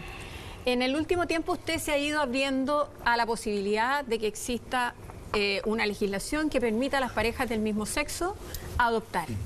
Y a mí me parece que ese es un tema tremendamente importante porque reconoce en el hecho el derecho que tienen esas personas a formar una familia y el que pueden ser tan responsables y tan llenos de amor como las personas que son de distintos sexos. Entonces, una vez que uno avanza en ese reconocimiento, uno no entiende mucho por qué no se avanza también en el reconocimiento del derecho a un matrimonio igualitario. Porque si las instituciones, la institución del matrimonio, como tantas otras instituciones, cambia en el tiempo. Y ha cambiado, de hecho, de ser una institución en que no era voluntaria, pasó a ser como la institución en que las personas toman la decisión con quién comparten la vida. De ser una institución en que tenía un solo jefe, que era el hombre, pasó a ser una comunidad entre dos iguales. ¿Por qué no pensar también que se puede avanzar hacia un matrimonio igualitario? ¿Cuál es Bueno, su en postura? primer lugar, respecto al tema de la adopción, las parejas no tienen derecho a adoptar. El que tiene derecho a ser adoptado es el hijo, es el niño, primera cosa. Y por tanto no hay nadie que tenga derecho a adoptar a un niño. Y la legislación en el mundo entero y en Chile establece que debe privilegiarse siempre el interior superior del niño. Y por lo tanto en Chile tenemos una ley de adopción que nosotros hemos comprometido perfeccionar en dos sentidos. En primer lugar, es muy lenta. En promedio, una adopción toma en Chile cerca de 3 años. Eso significa que durante 3 años ese niño está en un hogar de menores o una casa de acogida, muchas veces maltratado o incluso con riesgo de su vida. Por eso agilizar los procesos es algo fundamental y tenemos un proyecto en esa materia que ya lo presentamos cuando fuimos gobierno. Pero lo segundo es que como lo que se busca es el mejor interés del niño, lo que uno debe preguntarse es qué es mejor para el niño. Y yo creo que lo mejor para un niño en condiciones, ¿cierto?, parejas con respecto a otros términos, es que la familia que lo adopte sea una familia donde exista el rol y la figura del padre y de la madre. Eso es lo que yo creo. Ahora, ¿significa esto que solamente los matrimonios pueden adoptar? No, la ley chilena establece una prelación. Y dice, en primer lugar, las parejas casadas, tanto nacionales como extranjeras que vivan en Chile. Si eso no se puede, porque no hay esa pareja, la ley contempla otras posibilidades. Pero aquí lo que está en juego es el interés superior del niño. Y a veces se confunde la discusión pensando que se está tratando Pero si es un niño, especialmente los niños que están en el Sename, Sí. que muchas veces no hay nadie que tenga, o muy pocos que tienen interés en adoptar a esos niños. Y aparece una pareja de personas del mismo sexo que quieren adoptarlos. Por eso que la ley establece una prelación. Pero hoy yo le día quiero- no es posible, hoy día la ley no permite la adopción por una pareja. la ley permite que adopten parejas y si no existen parejas casadas, entonces permite que adopten personas. Así es. Viudas, solteras, ¿cierto? Incluso separadas. Y por tanto la ley permite otras opciones. Pero ¿Usted no estaría dispuesto a modificar la ley pero entonces? ¿quién tiene que resolver eso? se tiene que resolver considerando las condiciones particulares de cada caso por el juez de familia. Y eso es lo que nosotros planteamos en nuestra ley. El juez de familia va a evaluar la pareja, si es idónea. Puede haber una pareja de dos personas casadas, pero que el juez se da cuenta que no tiene ningún cariño ni tiene ninguna preocupación por el bienestar del niño. Y por tanto el juez no debe escoger a esa pareja. Lo que debe escoger el juez es lo mejor para cada niño. Y aquí se ha confundido la discusión pensando que aquí se trata de derechos de las parejas. Y desde ese punto de vista, en consecuencia, la legislación que nosotros estamos promoviendo va a buscar siempre el mejor interés del niño. Y respecto a el matrimonio, esto es un tema muy discutible. Yo sé que algunos de ustedes tienen opiniones distintas. Yo personalmente creo que por la naturaleza de la institución y también, ¿cierto?, por la historia de la institución. ¿Qué significa matrimonio? Matrimonio viene de matrix, que es el lugar donde se desarrolla el feto, y de monium, que es condición de. Y por tanto, en mi opinión, debiéramos tener matrimonio que tiene en consecuencia un compromiso, un sentido con la procreación, sea entre un hombre y una mujer, y que el acuerdo de vida en pareja o el acuerdo de vida en común, que está hoy día vigente, sea una institución que tenga la misma dignidad para el resto de las parejas. Esa es mi opinión. Con esa lógica, señor Piñera, sin embargo, sí lo que hace distinto al matrimonio es la intención de procrear. Una pareja de adultos mayores no debería poder casarse. Una pareja que fuera infértil tampoco debería poder casarse. Siguiendo la misma argumentación lógica que usted da para separar por qué algunas parejas sí y otras Cuando no. se legisla, Daniel, se legisla para la gran mayoría. No se legisla para cada caso en particular y mucho menos para los excepcionales. La inmensa mayoría de las parejas que se casan tienen hijos y por tanto hay en esa unión una intención de procrear. De hecho, hoy y le quiero decir algo más. En Chile nacen fuera del matrimonio. Y le quiero decir algo más, sí, pero en parejas, ¿cierto? Porque las parejas heterosexuales son capaces de procrear. Y le quiero decir algo más, esta es una discusión que ha recorrido el mundo entero. En Europa hay países que tienen matrimonio igualitario y que permiten matrimonios homosexuales, como Francia, y hay países que no lo permiten, como Alemania, y de hecho se divide en mitad y mitad. Y por tanto es un tema que, por supuesto, es discutible, que nadie tiene la verdad absoluta, pero usted me preguntó mi opinión y yo se la estoy dando. Esa es su creencia, pero uno entiende que este es un tema de derecho finalmente. Hay parejas en Chile y hay algunas parejas que tienen un derecho y otras parejas que no lo tienen. Es un tema de derechos civiles finalmente, en el cual algunas personas tienen un estándar distinto en Chile en cuanto a la protección que tiene el Estado para sus familias. Por eso nos interesa una respuesta que vaya un poco más allá de decir simplemente yo creo en eso. Usted, por supuesto, cualquiera de nosotros puede tener la creencia que considere conveniente al respecto y organizar su vida de acuerdo a esa creencia. Pero cuando hablamos de leyes que establecen derechos diferenciados para unos y para otros, uno entiende que tiene que haber una razón muy fuerte para entregarle más derechos a algunos chilenos y quitarle en cambio esos derechos a otros chilenos. En primer lugar, ¿cierto? Nosotros no hemos quitado derecho a nadie porque fue nuestro gobierno el que prefiero no reconocer los mismos derechos. El que presentó por primera vez el acuerdo de vida en pareja. Y usted recordará que fue con mucha discusión dentro de nuestra propia coalición. Sí. ¿Por qué? Porque fue por culpa de su propia coalición que no lo pudo usted llevar en parte. Pero mire, en Chile hay 2 millones de personas que viven en pareja sin estar casados. Algunos, la inmensa mayoría, son heterosexuales. Una minoría son homosexuales. Y en consecuencia, lo que nosotros hicimos fue no solamente proteger ciertos derechos de naturaleza patrimonial, como el derecho a la salud, el derecho a la herencia, el derecho a la previsión social, sino que también darle un reconocimiento de que esa relación es una relación de amor, de afecto, de cariño, y que requería una dignidad. Pero no es lo mismo, Daniel. Lo que es discriminación arbitraria es cuando se trata igual a 2 personas distintas o cuando se trata distintas a 2 casos iguales. Yo creo que no es lo mismo la institución del matrimonio, que tiene, ¿cierto?, una naturaleza, una biología que tiene que ver con la procreación, de otra institución como es el acuerdo de vida en pareja, que podrá tener la misma dignidad y podrá tener los mismos derechos, pero es de naturaleza distinta. Fernando, ya que estás bufando hace rato. No, estoy bufando. Con eso que dijo de Matrix y Monio, todo, me dejó leerlo, no sabía que era lingüista también. Bueno, se ha hablado tanto de dinero que yo creo que sería bueno hablar de la institución, y usted la ha mencionado varias veces, que produce más dinero en Chile, que es Codelco. Es la empresa más grande de Chile, una de las más grandes del mundo. Y todos hemos sabido a lo largo de años que es una empresa donde se reparten muchos favores y ocurren cosas que no son muy católicas.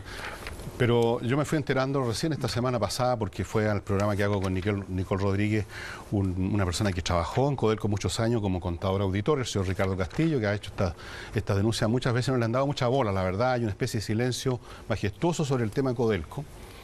Y en sus análisis, que están basados en datos que tengo aquí, que se los voy a entregar a usted para que se divierta un poco, porque es increíble, Codelco es una empresa que entre negocios de presidentes, directores, vicepresidentes, ejecutivos, supervisores, entre inversiones mal hechas, entre no pago de impuestos por operaciones a futuro que no resultaron, entre inversiones como la mina fantasma de Salvador, como la pone aquí este señor, pagos varios fuera de giro, fraude contable en la ISAPRE Codelco, entre el año 2006 y el 2009 se fusiló Codelco cerca de 70.000 millones de dólares.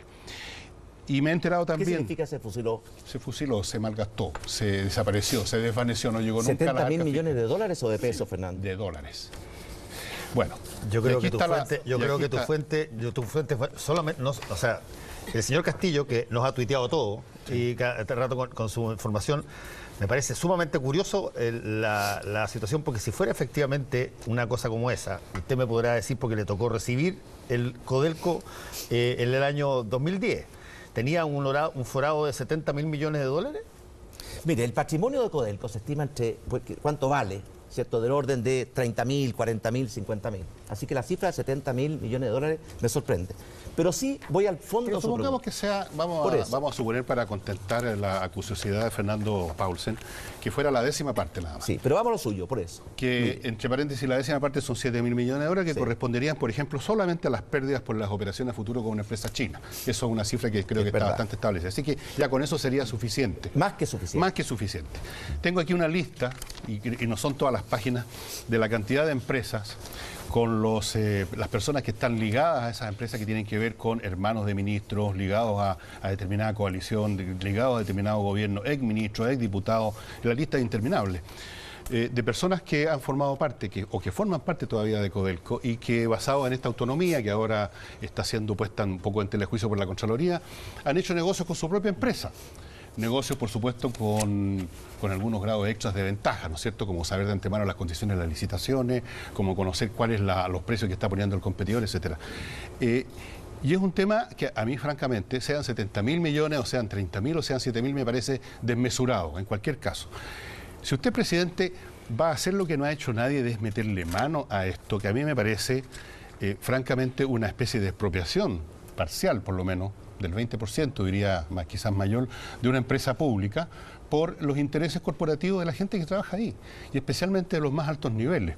Estamos hablando de directores que en masa, en algunos momentos, han sido partícipes de negocios con su propia empresa, y negocios que, aquí están los detalles de las platas que están involucradas, por si usted los quiere ver, y a mí me parece una situación absolutamente inaceptable, porque esta se supone que es la empresa de todos los chilenos, es como lo llamaban, la viga maestra de la economía nacional, y sin embargo está en cierto sentido capturada por intereses corporativos, por intereses particulares, y nadie a lo largo de los años ha tomado carta en el asunto, al punto que el señor Castillo empieza a convertirse en objeto de mofa, porque es tanto que ha mandado Twitter y ha mandado cosas, entonces parece una chacota, y sin embargo está tocando una cuestión central. Fernando, es verdad, yo creo que Codelco durante mucho tiempo ha sido utilizada o se ha ido apropiando de ella intereses corporativos de múltiples naturaleza. Parte de esto tiene que ver, por ejemplo, con todos los contratos que se entregan sin licitación pública en forma directa, y que muchas veces no satisfacen los criterios mínimos de transparencia y equidad. El informe de la Contraloría al respecto es muy, muy esclarecedor, porque establece con mucha claridad una enorme cantidad de contratos en que hay conflictos de interés, porque la persona que está vendiendo el servicio tiene relaciones con alguien de que está comprando el servicio. Y eso hay que tomar cartas en el asunto en forma total y meridiana. ¿Qué hicimos nosotros durante nuestro primer gobierno? Cuando nosotros recibimos Codelco es una empresa que tenía que reinventarse o morir. Se estaba acabando el proyecto Chuquicamata a tajo abierto. Había que reinventar Chuquicamata en forma subterránea. Y se estaba acabando el proyecto de El Teniente, porque la beta estaba agotada y había que inventar una nueva beta a mayor profundidad. Y ellos nos plantearon un proyecto de inversión. y querían que el Estado tenía que aportar esos recursos de inversión. Lo primero que planteamos nosotros es que no íbamos a entregar recursos del Estado si no era, ¿cierto?, contra proyectos económica y socialmente rentables. Y en segundo lugar, que había que ordenar para que Codelco volviera a ser una empresa plenamente eficiente, que había perdido esa característica por un aumento de costos muy significativo que había habido en el periodo anterior. Eso fue nuestra condición. Y por esa razón, los nuevos proyectos de Codelco, la nueva mina de Chuquicamata subterránea, la nueva mina del Teniente subterránea y el proyecto Andina, se están realizando con una exigencia en materia de eficiencia, de calidad de los estudios técnicos y por tanto de rentabilidad social del proyecto mucho mayor que lo que era tradicional. Ahora surge este estudio de Contraloría que muestra que tenemos estos graves problemas con mal control del buen uso de los recursos de Codelco que le pertenecen a todos los chilenos. Y por tanto en eso hay que definitivamente tomar cartas en el asunto. Perdón, le quiero hacer un par de preguntas porque afortunadamente el cobre siempre me ha gustado, siempre lo he reporteado y Codelco me parece extraordinario tocarlo. Y yo estaba, para serle franco, muy deseoso de que viniera acá y que alguien pusiera el tema de Codelco, si no lo voy a poner yo, porque me había sorprendido que usted no hubiese salido públicamente a hablar de Codelco en medio de estas cosas cuando se menciona, por ejemplo, que hay un señor que fue director, un señor que fue director de Codelco y que el señor González, Augusto González, que recibió, potencialmente podía haber recibido por el mecanismo de salida que estaba escrito 550 millones de pesos. Acá yo me acuerdo que Fernando casi saltó, como dijo, ¿cómo alguien puede recibir 550 millones de pesos? Bueno, lo puede hacer. Sobre todo lo puede hacer si el acuerdo de salida es el acuerdo suyo. Se gestó durante su gobierno ese acuerdo de salida y además usted nominó a Augusto González en el directorio el año 2012.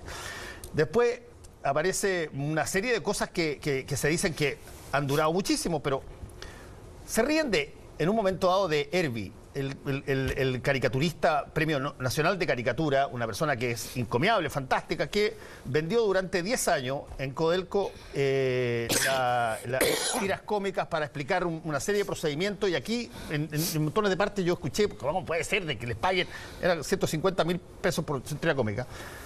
A Herbie se le pagó durante todo su gobierno exactamente igual y fue esta gestión de Óscar Landerreche con Nelson Pizarro la que cortó ese contrato. Le quiero preguntar, usted habló y dijo, había muchos contratos de asignación directa, también lo dijo Fernando. Le quiero preguntar, cuando termina su periodo, ¿cuánto es el porcentaje de asignación directa en negocios de Codelco? Bueno, en primer lugar, déjeme corregirle algunas de sus afirmaciones. A ver. Los directores de Codelco se designan algunos por alta dirección pública. Sí. Y otros los designa el presidente de la República. Este lo designó usted. El presidente de la República designó a Blas Tomic, a Gerardo Jofré, ¿cierto? Y a un tercero que no recuerdo. Augusto González. Y una vez que los designa, la empresa tiene una administración autónoma. Y por tanto, lo que la empresa decide de pagar o no pagar indemnizaciones es algo que no corresponde al gobierno decidir. Le corresponde lo que yo dije, a la administración. Tiene toda la razón, pero yo no quiero discrepar con usted en algo que vamos a estar de acuerdo. Lo que yo estoy diciendo es que desde el año 80 Codelco ha generado acuerdos de salida para intentar sacar gente que costaba más cara mantenerlas adentro y renovarla con gente nueva. En distintos gobiernos se forman acuerdos de salida. Cuando a mí me sorprende que el diputado Felipe Ward, que dicho sea de paso tiene conflictos de interés por varias razones en Codelco, se sorprende por eso cuando el acuerdo de salida de los 550 millones de pesos fue un acuerdo generado, gestionado y sellado en su gobierno. Y que fue bueno, y que no fue malo. Pero Fernando, no diga en su gobierno. En la gestión coincidió con el periodo de nuestro gobierno. Exacto. Lo administró y lo gestionó la administración de Codelco. Exacto. El presidente del directorio de Codelco que usted colocó en ese momento. El directorio Codelco, el director ejecutivo de Codelco. Y por tanto, pero eso mi pregunta tiene que ver, como que se ha hablado de asignaciones directas como si eso fuera pecaminoso, y yo creo que puede ser en algún caso porque efectivamente da un margen brutal de maniobra para las personas.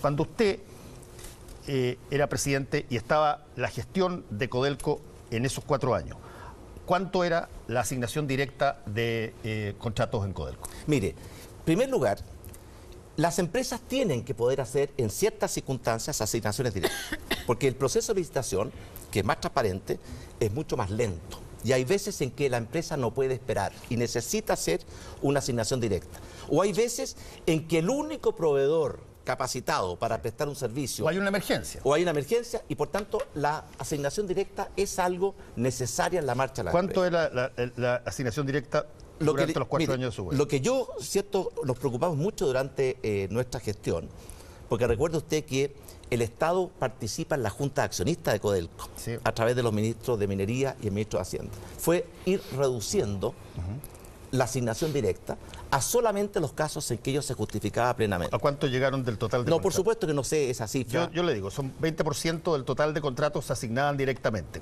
Hoy día, esa asignación directa llega al 1,5%. Ha ido bajando permanentemente y Ha ido bajó durante bajando. nuestro gobierno también, porque es una política que no solamente la comparte este gobierno y el nuestro, también la empresa tenía. Déjeme decirle por qué le digo esto y no tiene que ver necesariamente con usted ni su presidente. Tiene que ver por lo siguiente, por la pelea de Contraloría con Codelco. La pelea de Contraloría con Codelco, y le voy a preguntar al tiro sobre eso, la pelea de Contraloría con Codelco tiene una suerte de mañosería. ¿Cuál es la mañosería? Que no creo que sea el resorte del Contralor. Es que uno tira en los diarios, Codelco pasa todo esto, todo esto, y automáticamente uno cree, como pueden pensar mucho, oye, la gestión de Codelco actual está metida en toda esta cuestión, es justamente lo que pasa. ¿Cómo le pueden pagar 550 millones a este gallo? ¿Cómo pueden hacerse un contrato con alguien relacionado cuando las personas están... Y resulta que todas las cosas que dice Contraloría, si no el 100%, pero si no es el 80%, tienen que ver con problemas de arrastre de Codelco, que no tienen que ver con la nueva gestión que... Créame, si es que yo he visto que conozco a Codelco hace tiempo y he escrito sobre ello montones de veces, me sorprende profundamente la cantidad de cosas que se han podido lograr en términos de probidad, en términos de transparencia, creando su propia ley de lobby, que se ha hecho acá, rebajando incluso las licitaciones directas y todo lo demás. Entonces, mi pregunta para usted, como futuro presidente en caso que sea, es: ¿usted cree la tesis del Contralor de que Codelco tiene que tratarse como si fuese un servicio público y no como si fuese una sociedad anónima? Le respondo, Fernando. En primer lugar, durante un largo periodo de tiempo se ha hecho un esfuerzo muy grande por ir reduciendo las compras directas. Y efectivamente los porcentajes cayeron durante nuestro gobierno y entiendo que han seguido cayendo durante... Se recibieron un 20% y ahora van al 1,5%. Y yo creo y eso es una tendencia sana. Ahora, yo creo que la tesis del Contralor es que Codelco no puede, ¿cierto?, tomar decisiones libremente como si fuera una empresa cualquiera. Por el hecho de ser de propiedad del Estado, tiene que someterse a ciertos procedimientos adicionales. Y por eso choca lo que dice Codelco, que debe estar sujeto a la ley de sociedades anónimas, con lo que dice el Contralor, que tiene que estar sujeto, ¿cierto?, a la ley administrativa del Estado. Y ese es un conflicto que viene de hace mucho tiempo, y yo creo que llegó el momento de resolverlo. Y la mejor forma de resolverlo es que Codelco tenga también un mecanismo que le permita operar como empresa pública, pero que al mismo tiempo resguarde el interés de todos los accionistas, que son todos los chilenos, que a veces no han estado resguardados precisamente porque grupos de presión o grupos de poder se han, ¿cierto?, aprovechado de Codelco para obtener beneficios que no corresponden. Ese es el mecanismo, y yo lo he conversado esto con el presidente de Codelco, Landerreche, que hay que encontrar una solución que no es ni 100% que se maneje como si no tuviera ninguna relación con el Estado, ni tampoco que sea un servicio público. Hay una situación intermedia que es la que estamos investigando y que va a ser parte de nuestra propuesta. ¿Usted cree que Codelco, que como usted la conoce, una empresa que, y lo voy a decir así tal cual, una empresa que si hay una reunión de mineral, de cobre en el mundo y está enfermo el director de Codelco, el presidente de Codelco, manda a decir de que se hace la elección, la reunión dentro de 2 semanas y se hace dentro de 2 semanas? Esa es la importancia de Codelco en el mundo en términos de cobre. Es una importancia que ha ido cayendo. Usted sabe que Codelco hoy día representa un porcentaje mucho menor de la producción de cobre en Chile y mucho menor de la producción de cobre en el mundo, porque Codelco en relación a la minería privada se ha ido quedando atrás. ¿Y qué pasa ahora? En la industria minera hay una revolución tecnológica gigantesca y hay una exigencia medioambiental gigantesca. Por ejemplo, si hay un área donde la robótica va a entrar con mucha fuerza, es la minería, porque son lugares inhóspitos, a grandes alturas, que revierten mucho peligro o de seguridad para los trabajadores, y por tanto la robótica va a jugar un rol fundamental. Codelco tiene que hacer una modernización en materia de tecnología para incorporar plenamente las tecnologías modernas. En materia medioambiental, por ejemplo, nosotros pusimos la regla de emisión para las fundiciones. que está en plena vigencia, porque antes no cumplían con ninguna norma de emisión medioambiental. Pero también tiene que hacer un enorme esfuerzo en materia de eficiencia, porque Codelco ya no tiene las leyes de 4% que tuvo en su primera etapa, tiene leyes mucho más bajas y en consecuencia no tiene capacidad de soportar ineficiencias o soportar gastos Piñera, innecesarios. le quiero preguntar por otro tema. Y por eso el presidente Codelco dijo que no le queda un solo peso. Por otra palabra, que también tiene 4 letras la palabra. Pero Lo que es muy notable es que se haya revertido en tan poco tiempo después. Señor Piñera, le quiero preguntar por una información que obtuve en el marco de una investigación entre política y dinero, vía ley de transparencia. Le pedí al Servicio de Impuestos Internos la nómina de empresas que han hecho aportes políticos a campañas, desde el 2004 hasta la vigencia de la ley. Y entre ellas aparecen 4 empresas que eran propiedad suya en ese momento: Bancard, Acción, Santa Cecilia y Chilevisión, en la época en que usted era el dueño.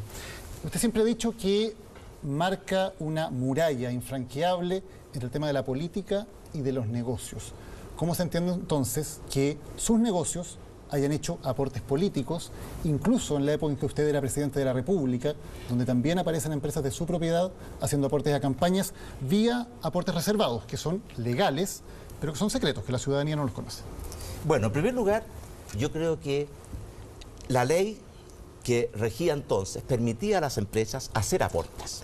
Y lo hicieron muchas empresas. Era legal, era legítimo. Pero además, yo soy una persona comprometida con la cosa pública. Y por tanto yo creo que es fundamental que la cosa pública no se la entreguemos solamente a los políticos profesionales, sino que todos participen. Y por tanto el hecho de empresas en las cuales yo participaba hayan hecho aportes es una muestra de nuestra preocupación por aportar recursos privados a una causa pública, como es el buen funcionamiento de la política. A mí eso me parece bien. A mí me parecería mucho peor de que no hubiera hecho ningún aporte por privilegiar solamente el interés privado. Pero hay algo más que yo creo que es muy importante en esto. Hoy día las empresas no pueden hacer aportes. Ese fue el cambio en la ley. Entonces, esta costumbre que tienen muchos de decir esto es legal, pero como si fuera insignificante que fuera legal. Es legal, es legítimo. Es una cosa que se hizo y lo hicimos porque creíamos que era importante que las empresas privadas y las personas comprometidas con el bien público no se marginaran y aportaran. Yo creo que eso habla bien es un aporte a una causa pública y no es simplemente refugiarse en que toda la generación de ingresos se queda para propósitos particulares. ¿Hay aportes también que se hizo a su propia campaña a través de esas empresas? No, porque en esa época yo no era candidato cuando se hicieron esos aportes. No, sí hay. El año 2009 hay aportes de Chilevisión. El año 2010, donde hubo solamente la segunda vuelta entre Piñera y Frey, hay aportes de Acción. Había 2 candidatos. No, Piñera y el Frey. aporte fue a Renovación Nacional. En el año 2010. Sí. ¿Quién tomaba y cómo la decisión de a qué candidatura se le aportaba por medio de la plata de su empresa? ¿La tomaba usted cuando era presidente? En primer lugar, había un directorio, ¿cierto?, que era el que tenía por norma legal la facultad de hacer los aportes. Pero yo le quiero una cosa, nosotros hicimos aportes solamente a un sector, ¿cierto?, con la cual teníamos una identificación de proyectos, de ideas, de visiones. No fue como otros que les aportaban a todos, como comprándose un seguro de protección. Y por tanto, muchas veces estos aportes se hacían a candidatos que uno sabía que no iban a ganar. En todo caso, No, lo decidía el directorio. En todo caso, parece que no. ¿Usted sabía, usted era el presidente de la República, sabía que sus empresas le estaban dando plata a tal candidato y tal candidato no? Cuando yo era presidente, ¿cierto?, cuando yo era presidente, las decisiones las tomaba en forma totalmente autónoma e independiente un consejo.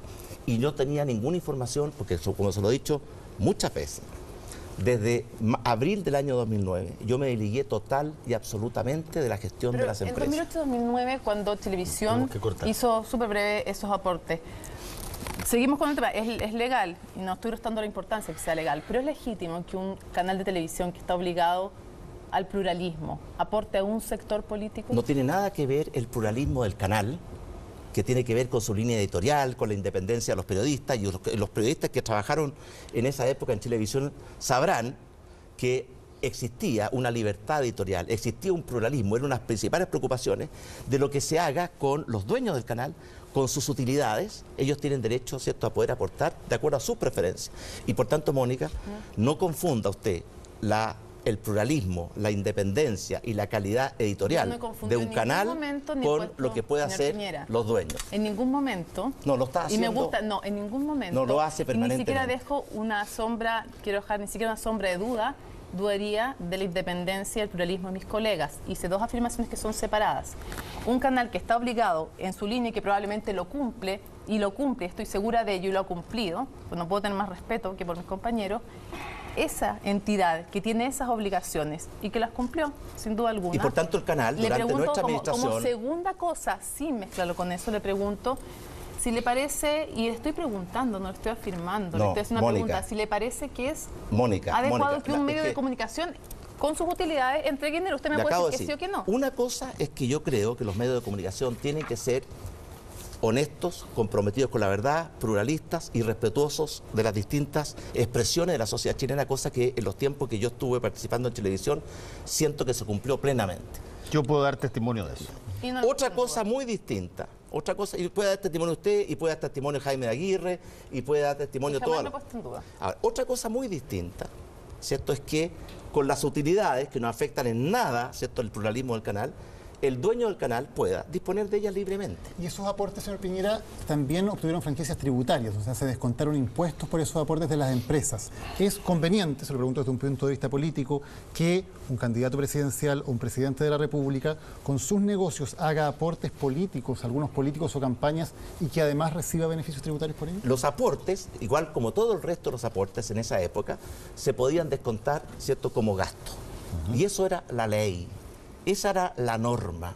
Si usted pretende que yo, ¿cierto?, por ser presidente de la República, no cumple con la ley, entonces cuando la velocidad máxima de un camino de 80, yo soy presidente de la República, tengo que andar a 40, y cuando el IVA es 19%, yo voy a comprar, y digo yo soy presidente de la República, en vez de pagar el 19, a pagar el 25, entramos a un terreno subjetivo sin límites. Y por eso le quiero decir a usted, en un Estado de Derecho, el estándar exigible a todos los ciudadanos es la ley. Pero para un presidente de la República no hay estándares que están más allá de sencillamente... Por supuesto que sí, sí, pero esos estándares los fija usted. Ok.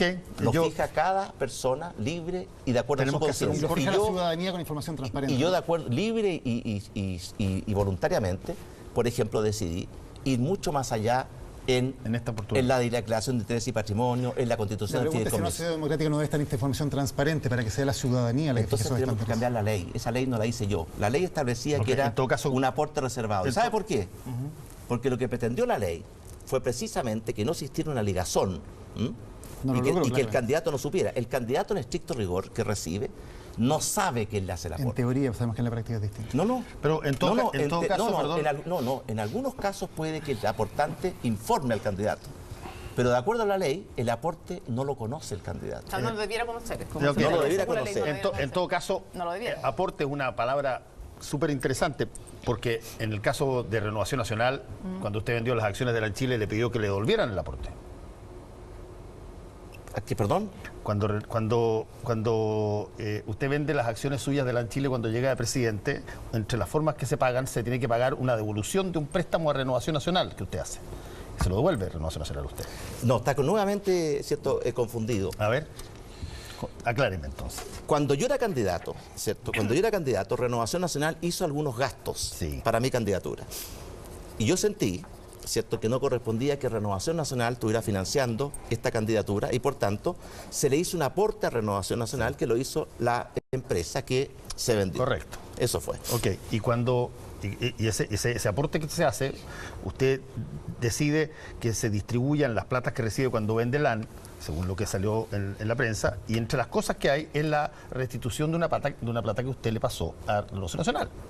Claro, es como entonces, si yo... es un préstamo, no es un aporte. Pero hay que explicar, si yo le hago un préstamo a usted de 100 y después yo le hago un aporte de 100 y usted con ese aporte me paga el préstamo, ¿qué fue lo que quedó al final? Un aporte de 100. Usted recibió 100, ¿cierto? Y por tanto tuvo un aporte de 100. Lo que pasa es que uno no hace un aporte por cada gasto, porque eso sería operativamente imposible. Se hace un aporte por el bloque consolidado, exactamente. Vamos a separarnos un ratito y ya volvemos con lo que queda con el precandidato de Chile Vamos, Sebastián Piñera.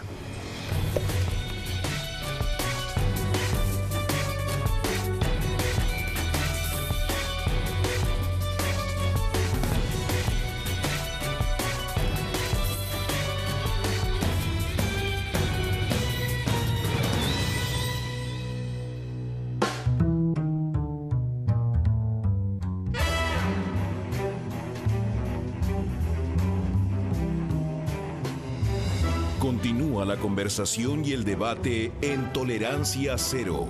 Ya volvemos. Las cosas más importantes de la vida no son cosas, son vivencias, momentos únicos. Disfrutar de eso cada día y atesorarlo solo depende de mí. Mi vida, mi salud, mis ahorros, mi futuro. Da lo mismo de qué se trate. Si es con Vida Security, seguro que disfruto hoy. Eso quiero. Vida Security, otra empresa del Grupo Security. ¿Quieres? Puedes. Queridos compatriotas, si soy electo presidente, prometo crear un país que sea para todos los chilenos. ¿Dónde están los que con su trabajo construyen su futuro? ¡Aquí! ¿Dónde están los que defienden la familia chilena? Aquí. Aquí. Aquí. ¿Dónde están todos los que consideran sagradas estas tierras? ¡Hey! ¡Yapanui! ¿Dónde están todos los que sostienen que Santiago no es Chile? Aquí. Porque ahora nosotros hacemos las preguntas. 100 ciudadanos de distintas posturas, credos y realidades se reúnen con un candidato en un formato inédito en la televisión chilena. Aquí está Chile. Foro Ciudadanos. Este lunes, 22:30 horas. Manuel José Osandón. Transmisión simultánea por Chilevisión y CNN Chile.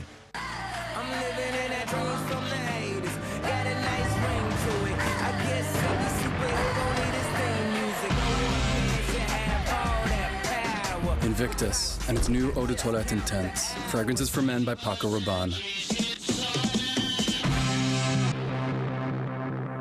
Hola. Estamos acá en el Puente de los Deseos. Ay, perdón. Logremos salir de este puente. Estamos muy felices en nuestro matrimonio. Seguro que disfruto hoy. Vida Security. ¿Quieres? Puedes. Despegar.com presenta Paquetes Imbatibles. Esta temporada te vas a sorprender. Vas a soñar con los paquetes imbatibles de Despegar. El vuelo más conveniente, junto con un hotel espectacular a un precio imbatible. Paquetes imbatibles en Despegar.com. Búscalos en la app de Despegar y en Despegar.com.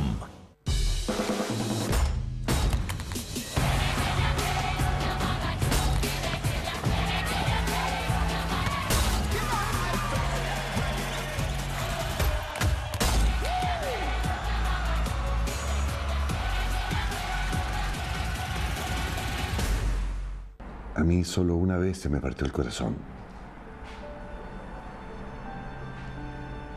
Y fue cuando nació mi hija. ¿Por qué todo pasa tan rápido? Uy, quiero que sean felices, que se vayan, que vuelen, que... Pero conmigo, muchas veces me vi retándolos igual como me retaba a mí mi papá. ¡Qué vergüenza! Siempre van a ser unos cabros chicos para mí. Mis hijos no me pertenecen. Pero yo estaré con ellos siempre.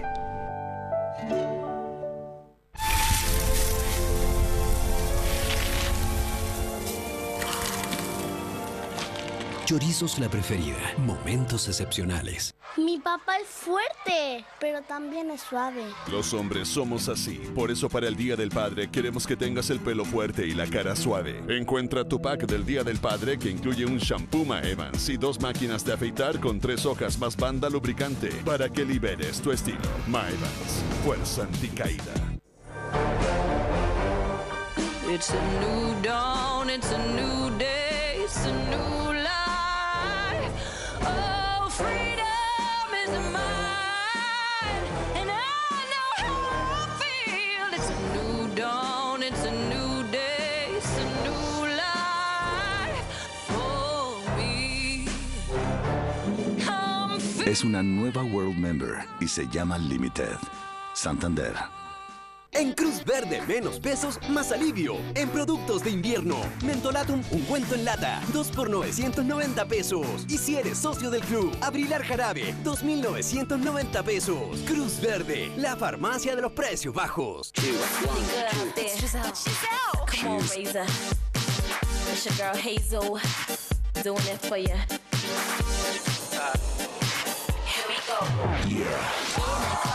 Shaking it, fellas, watch how I'm taking it. 212 VIP Fragrances. For him, for her. Carolina Herrera. Con el nuevo POD de PTR, tú tienes el poder. Tú tienes el poder de viajar en el tiempo. Tú tienes el poder de elegir. ¿Otro? Sí. Vive hoy la nueva forma de ver televisión con el nuevo VOD de BTR. Descubre 5,000 títulos gratis presionando el botón VOD de tu control. Si eres BTR, ya tienes el nuevo VOD. BTR. Vívelo hoy. La luz Quantum Dot convierte en dorados los cielos al amanecer y pinta el mundo con miles de millones de colores.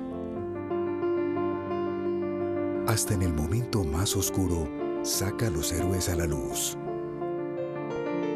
y revela los colores verdaderos del amor infinito. QLED, the next innovation in TV. Samsung.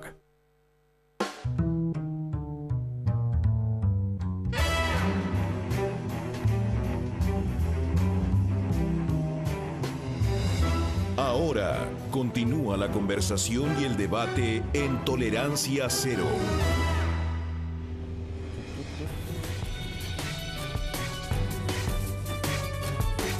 Ya estamos de vuelta en Tolerancia Cero. Catalina Paró tiene la palabra. Sebastián, usted, siguiendo la regla que dice Heráclito, que uno nunca se baña 2 veces en un mismo río, usted va a llegar al gobierno, pero seguramente no va a ser el mismo río. Es un país que cambió, usted ya tiene la experiencia de un gobierno que aporta lo bueno, lo malo. Chile cambió el sistema político con todas el Congreso va a ser completamente distinto, manejar las mayorías, llegar a mayoría, construir consenso va a ser mucho más difícil. El mundo cambió, es un mundo que va a estar lleno de desafíos, que hoy día tienen a muchos chilenos y mucha gente con mucha incertidumbre mirando el futuro. Y frente a eso tenemos grupos políticos como una izquierda que tiene un proyecto que puede ser un proyecto fracasado, pero por lo menos es un proyecto, una mirada de Chile futuro. Tenemos una social cristianismo, un centro político, a partir de lo que fue la democracia cristiana, que también está muy desdibujado. Entonces mi pregunta es, ¿cuál es el proyecto político para asumir estos desafíos que se plantean en la sociedad que usted le va a presentar al país en esta próxima candidatura? Bueno, además de los 4 principios que ya mencionamos, que van a orientar nuestro gobierno, como lo hicieron con el gobierno anterior, libertad, justicia, progreso, solidaridad, nosotros tenemos metas. Pero es más que gestión. Mucho más que gestión. Porque se le criticó en el primer gobierno sí, que pero los faltó... 4 principios no son gestión, son conceptos, son objetivos, son valores que uno quiere promover. Pero también nos hemos puesto metas. Nosotros queremos, y nos estamos preparando para ello, que dentro de los próximos 8 años Chile sea un país desarrollado, que haya podido derrotar la pobreza y que haya hecho un salto gigantesco en materia de igualdad de oportunidades y reducción de desigualdades excesivas. Ahora, yo sé que en esta elección los candidatos van a prometer el oro y el moro, lo humano y lo divino. Pero con nosotros hay una diferencia. Yo ya fui presidente y me recuerdo perfectamente bien las promesas que hicimos. ¿Qué prometimos? En las áreas más importantes para la gente. Prometimos que Chile iba a volver a crecer y creció con fuerza, casi al doble de lo que crecía en el gobierno anterior. Prometimos que íbamos a crear 1 millón de empleos y creamos más de 1 millón de empleos. Y con contrato, con seguridad social, etc. Prometimos que íbamos a mejorar los salarios y los salarios crecieron a más del 3% real al año, promedio. Prometimos que íbamos a reducir la pobreza, la redujimos a la mitad. Prometimos que íbamos a reducir la delincuencia y la delincuencia que la recibimos en 30%. Es decir, 1 de cada 3 familias había sido víctima de la delincuencia el año 2009, la redujimos a 22%. Efectivamente, prometieron, delincuentes se les acabó la fiesta. Pero bajó, efectivamente, bajó del 30 al 22 y hoy día, Daniel, está nuevamente en el 27. ¿Bajó, pero fue una promesa exagerada?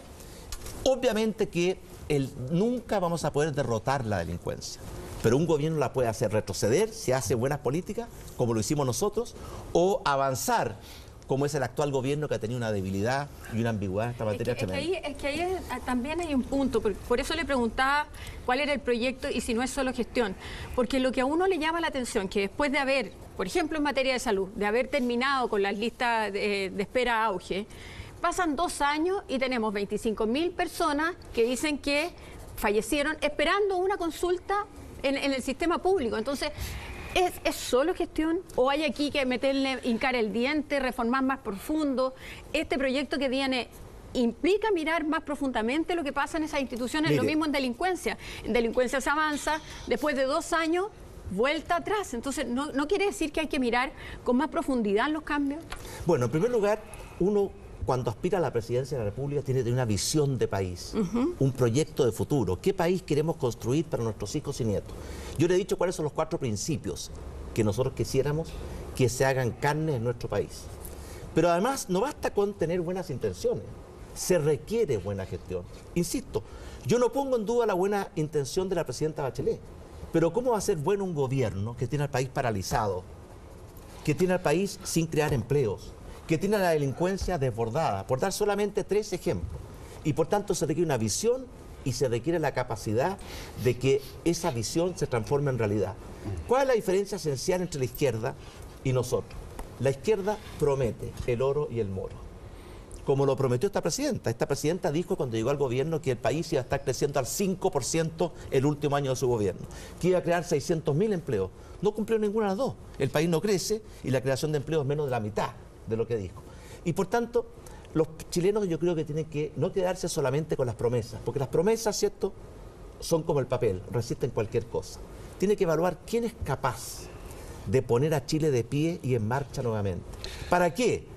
Para mejorar la calidad de vida de las personas, para que las personas tengan una vida más plena y más feliz, para que puedan desarrollarse como personas y puedan desarrollar sus talentos, para tener una sociedad más libre, más justa, más próspera y más solidaria. Ese es nuestro proyecto y yo creo que el récord de nuestro primer gobierno es que los 5 elementos fundamentales cumplimos los compromisos que habíamos asumido con el país. Y le agregué un 6º que no estaba en nuestro proyecto de gobierno. Dijimos también que íbamos a reconstruir nuestro país en 4 años, cosa que pareció imposible. Al 4º año, el 98% de lo que el terremoto y maremoto habían destruido estaba reconstruido. Y por tanto, nuestro gobierno cumplió lo que promete. Por eso yo siento que nosotros hemos ganado el derecho hoy día de plantearle a Chile nuevamente metas grandes, metas factibles. Y yo le aseguro a mis compatriotas que en el proyecto que nosotros estamos planteando, todos y cada uno de los chilenos va a tener un lugar para aportar y todos y cada uno de los chilenos va a tener un espacio para beneficiarse de los beneficios de ese proyecto. Fernando. Bueno, estoy muy conmovido con estas cosas que acaba de decir usted. Pero todo eso supone ganar el gobierno, por supuesto. Si no, todo queda en el plano, digamos, de la lírica, de las peñas literarias.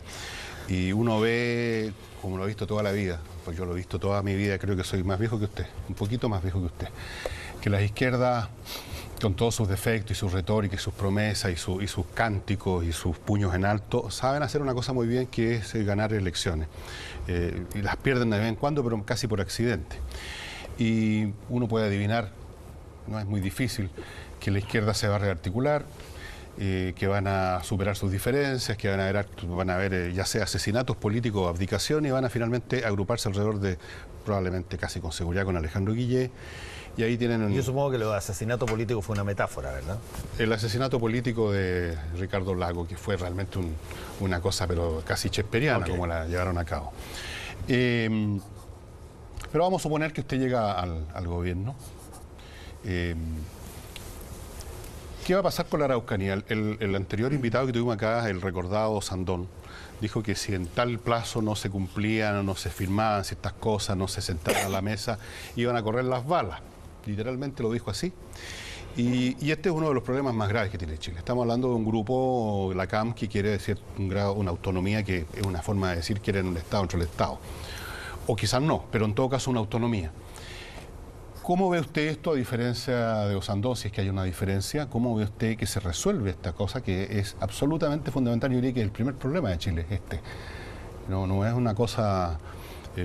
es más importante que el tema económico. Es mucho más importante que el tema económico. Tiene que ver con la integridad del país como nación, como Estado. ¿Cómo lo ve usted este problema? ¿Cómo lo resuelve? A diferencia del recordado Sandón. Bueno, yo sí pienso que es un problema grande, grave, y además que se está agravando. ¿Cuál es nuestra política hacia la Araucanía? Lo hemos planteado en nuestro proyecto Araucanía. Básicamente tiene 3 pilares. El primero, hay que lograr que la Araucanía vuelva a crecer, a desarrollarse, a crear empleos y a crear oportunidades, porque hoy día está totalmente postrada.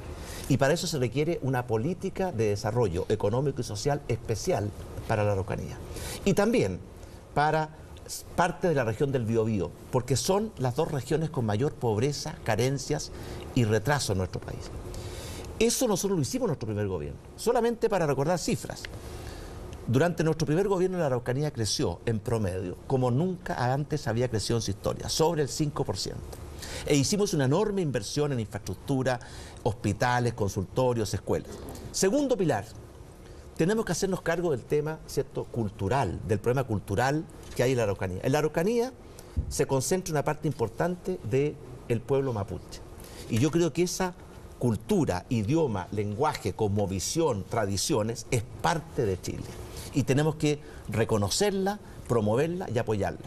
Eso no significa que sea un país distinto. Chile es un país unitario.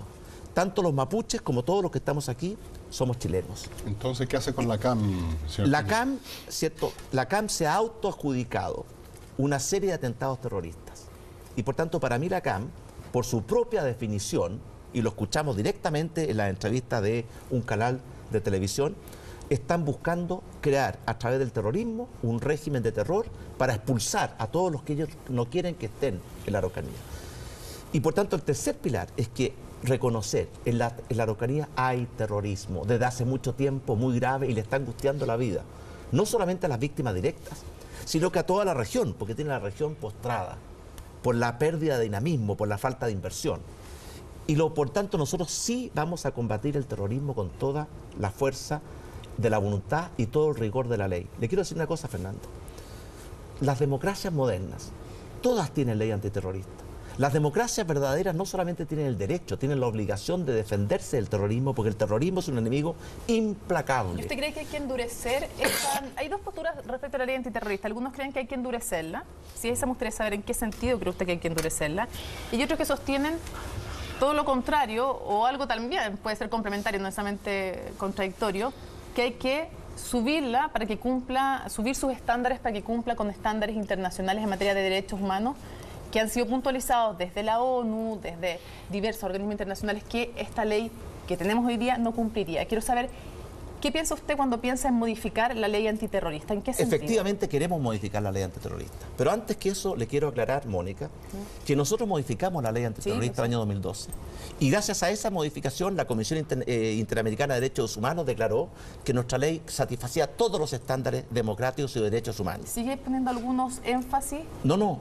La Comisión de Derechos Humanos de la ONU pone énfasis en algunas cosas. Por ejemplo, y vuelve a decirlo, reconoce el avance de su gobierno, pero pone, por ejemplo, énfasis, y usted puede compartirlo o no, pero respecto de los testigos sin rostro y respecto, por ejemplo, del plazo de prisión preventiva, entre otras puntualizaciones que hacen. Mire, y no son los únicos organismos. Una cosa son las opiniones individuales y otra cosa es la opinión, que yo la tengo, de la Comisión Interamericana de Derechos Humanos, que explícitamente declaró que la ley antiterrorista chilena, después de la reforma que nosotros introdujimos, cumplía todos los estándares internacionales. Vamos a modificar esa ley para hacerla más eficaz. Vamos a incorporar algunos elementos que están en la ley de antinarcotráfico. Por ejemplo, los testigos protegidos, los agentes encubiertos, los informantes, las entregas vigiladas, porque eso nos va a permitir que la ley antiterrorista sea más eficaz. Porque hay una cosa, el primer valor y derecho que tiene que defender un gobierno es el derecho a la seguridad. Cuando no combate el terrorismo, un gobierno indolente o negligente en el combate contra el terrorismo es un gobierno que está violándole los derechos humanos a todas las víctimas de ese terrorismo. Si esto es un terrorismo que no trepida ante nada, quema iglesias católicas, evangélicas, quema a un matrimonio de ancianos como el matrimonio Luxinger-Mackay prácticamente vivos, quema cosechas, quema maquinarias, quiere crear el terror. Y por tanto nuestro gobierno vamos a hacer una política de desarrollo económico y social eficaz para la Araucanía. Vamos a reconocer, promover y fortalecer la cultura, el idioma, el lenguaje y las tradiciones del pueblo mapuche, pero vamos a combatir al terrorismo con una ley que te vamos a modificar para que sea más eficaz dentro de lo que es el Estado de Derecho. Antonio Kast decía que para combatir el tema de la inseguridad en la Araucanía, él, y quiero saber si usted discrepa o comparte, él ocuparía las Fuerzas Armadas. ¿Usted emplearía las Fuerzas Armadas en la Araucanía? Mire, para ocupar las Fuerzas Armadas hay que decretar un estado de emergencia. Y el estado de emergencia significa restringir muchas libertades. Sí, él dice que asume y lo declara. Entonces, por eso y entregarle todo el poder, ¿cierto?, a la autoridad militar. Eso, ¿cierto?, está contemplado en nuestra Constitución. para casos extremos.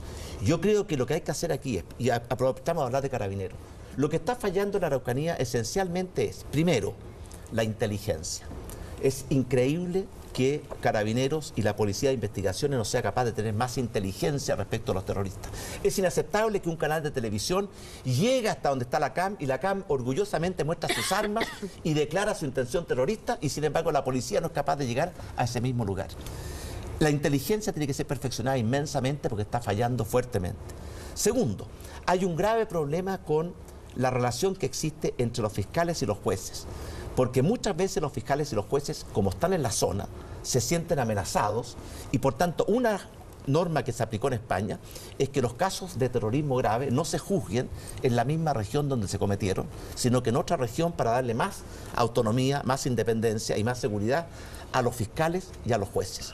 Y por tanto nuestra política para la Araucanía tiene 3 pilares: desarrollo económico y social, el tema cultural y político de integración y de respeto por las tradiciones y costumbres de los pueblos originarios, y un combate, ¿cierto?, con toda la fuerza de la voluntad y todo el rigor de la ley, pero dentro del marco de la ley, al terrorismo. Y yo creo que las 3 cosas están fallando hoy día. Puedo plantear un tema, el tema previsional, el tema de las AFP. En su programa y en general en su discurso se habla mucho de la libertad de elegir, que la gente tenga libertad para elegir entre distintos aspectos. ¿Sería partidario de que la gente, que todos los chilenos, que todos nosotros, tuviéramos la libertad de elegir si el total de nuestra cotización lo ponemos en una AFP, lo ponemos en un ente público o lo ponemos en otra entidad tipo cooperativa? ¿Podría cada uno de los chilenos elegir libremente si quiere o no ir a una AFP? Definitivamente, eso es parte de nuestro proyecto para mejorar el sistema de pensiones chilenas. Nosotros creemos que en Chile las pensiones son muy bajas y por tanto estamos comprometidos a una mejoría significativa de las pensiones en Chile. ¿Cómo lo vamos a hacer? Pidiendo a los 4 actores del sistema un esfuerzo adicional. A los empleadores que aporten 4% adicional de su cargo a fortalecer el ahorro de sus trabajadores en su cuenta individual, porque ese ahorro le pertenece a los trabajadores. Al Estado que aumente el aporte al pilar solidario de 0,8 a 1,1% del producto para mejorar las pensiones básicas, el aporte previsional solidario y extender este beneficio a más sectores de clase media. A los trabajadores, dada el enorme aumento de la expectativa de vida, vamos a crear incentivos para que los que quieran y puedan permanezcan más tiempo en la fuerza de trabajo. Y para eso hay que crear oportunidades de trabajo. Y finalmente a los administradores del sistema, una reforma para aumentar la competitividad, bajar las comisiones y mejorar la rentabilidad de las inversiones. Y estoy absolutamente convencido que el dueño del ahorro provisional es cada trabajador y a él le corresponde decidir quién administra sus fondos provisionales. Hay un total, solamente para dejarlo, no solamente el 4% adicional, sino que el total de la cotización, incluido el 10% que hoy se cotiza, tiene que resolverlo el trabajador. Él podría decidir: quiero que toda mi plata vaya a un ente estatal y que nada quede en la AFP. Un momento. Las empresas que administran fondos de pensiones tienen reglas, son de giro único, tienen que recolectar los dineros en cierta forma, tienen que informar a sus afiliados de cierta forma, tienen que invertir en ciertos instrumentos. Y por tanto las demás instituciones que entren a esta industria tienen que tener las mismas reglas. Por supuesto. Pero dentro de las reglas que la ley permite, el que tiene que decidir es el trabajador. Y lo que quiere hacer el gobierno hoy día es quitarle ese derecho de decidir al trabajador y por ley obligarlo a que se lo administre una institución pública que a lo mejor va a terminar siendo como el Sename o como el Gendarmería o quizás Se lo pregunto, peor. siendo muy específico, porque usted hasta ahora ha hablado del porcentaje adicional, que en ese porcentaje debería haber una elección. No, la totalidad debería ser resuelta por el trabajador. Perfecto. Dentro de las instituciones que la ley contemple y permite. Puede ser una AFP estatal, hay por dos supuesto. cosas que se dicen respecto de este tema que a mí me parecen, y me gustaría conocer su opinión, media aberrante. Una es que se culpa o se señala que el problema de la baja de la baja pensión para los chilenos es por las lagunas que tienen muchos de los afiliados. Ese fue, de hecho, el argumento principal que usó su hermano cuando el año pasado habló en Televisión Nacional. El problema son las lagunas. Como si es que el trabajador pudiera determinar si es que continúa o no continúa en el trabajo, como si fuera él el soberano de decidir si va a ser echado o no va a ser echado. ¿Qué pasa con alguien cuando efectivamente es separado del trabajo y la persona tiene un sueldo relativamente bajo, como ocurre con la gran mayoría del país, y prefiere no seguir pagando la imposición, sino que voluntariamente, sino que usar ese dinero porque efectivamente necesita vivir. Pero, ojo, va a tener laguna. Y al tener laguna va eventualmente a faltarle su capital más adelante. Y lo segundo, todos nosotros nos levantamos cada cierto tiempo y leemos los diarios o leemos las páginas digitales, y en este país que hay tanta palabrería y palabras, más bien, de lo desastroso que está el sistema, vemos de repente que para determinados enclaves está extraordinario el sistema. Aumentan las utilidades de la AFP en no sé cuántito por ciento, aumentan las utilidades de la ISAPRE en no sé cuántito por ciento, aumentan las utilidades de los bancos, ni hablar, en otro fantástico por ciento. ¿Cómo ve usted que va a ser, si que llega a ser presidente de la República, el que tengamos prácticamente una situación de realidad esquizofrénica, donde uno habla de puras, pero cosas nefastas que están pasando, que se cae todo a pedazos, y hay un grupo que es el 1% del país, que tiene el 30% de todos los ingresos, y que en el caso de las empresas, uno los ve en los diarios, todo lo que en los momentos más malos, aparentemente, del país, es tan extraordinario. Por eso, déjeme responder su primera pregunta primero. Ok. El principal responsable, en el pasado, en el presente y en el futuro, de que las pensiones sean bajas, son las políticas públicas que hacen que el país no crezca, que no crea trabajos, que no mejore los salarios. Lo que ha hecho este gobierno con los pensionados futuros ha sido, ¿cierto?, de un daño gigantesco. Porque un gobierno que no es capaz de hacer crecer al país, que no es capaz de crear buenos empleos, que no es capaz de mejorar los salarios, no solamente está perjudicando a los chilenos hoy día, también los está perjudicando en sus pensiones futuras.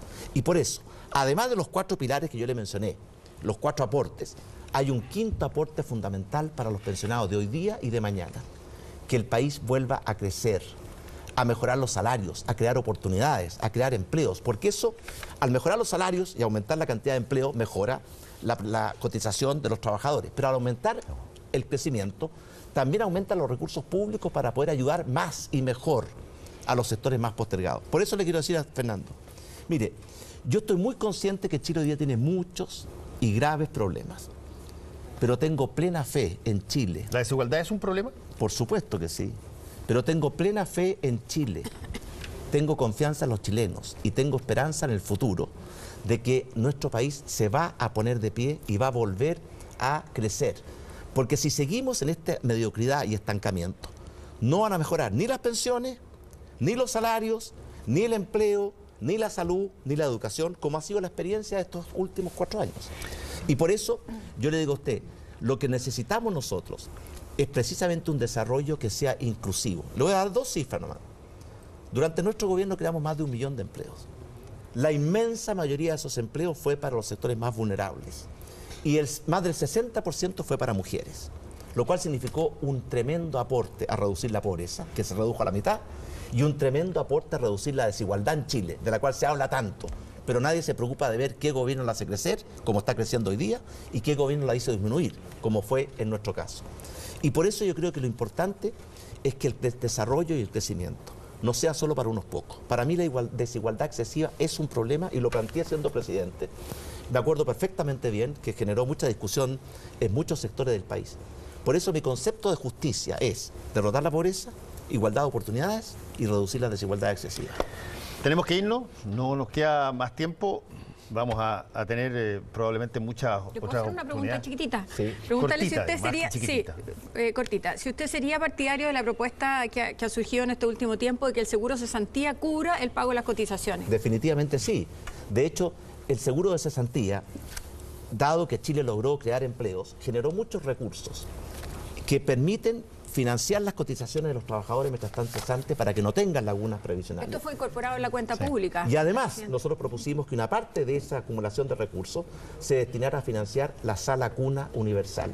Porque me parece absurdo que solamente tengan derecho a sala cuna las mujeres en empresas donde hay más de 19 mujeres.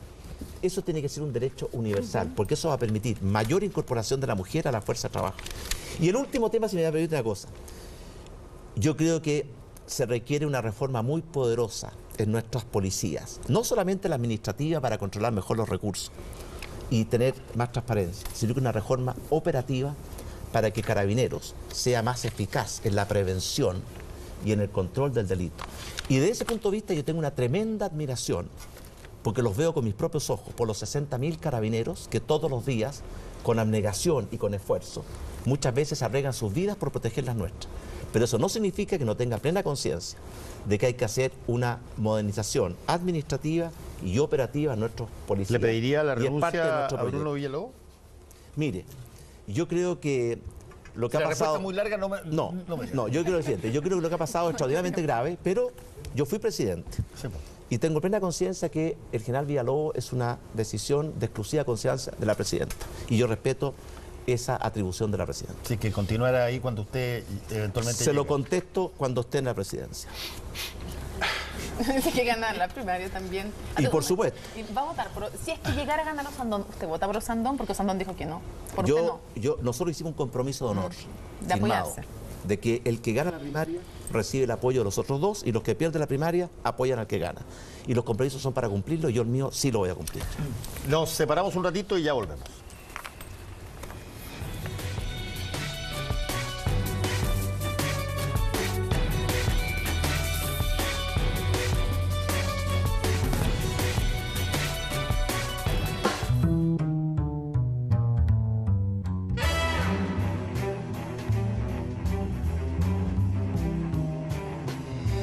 Continúa la conversación y el debate en Tolerancia Cero.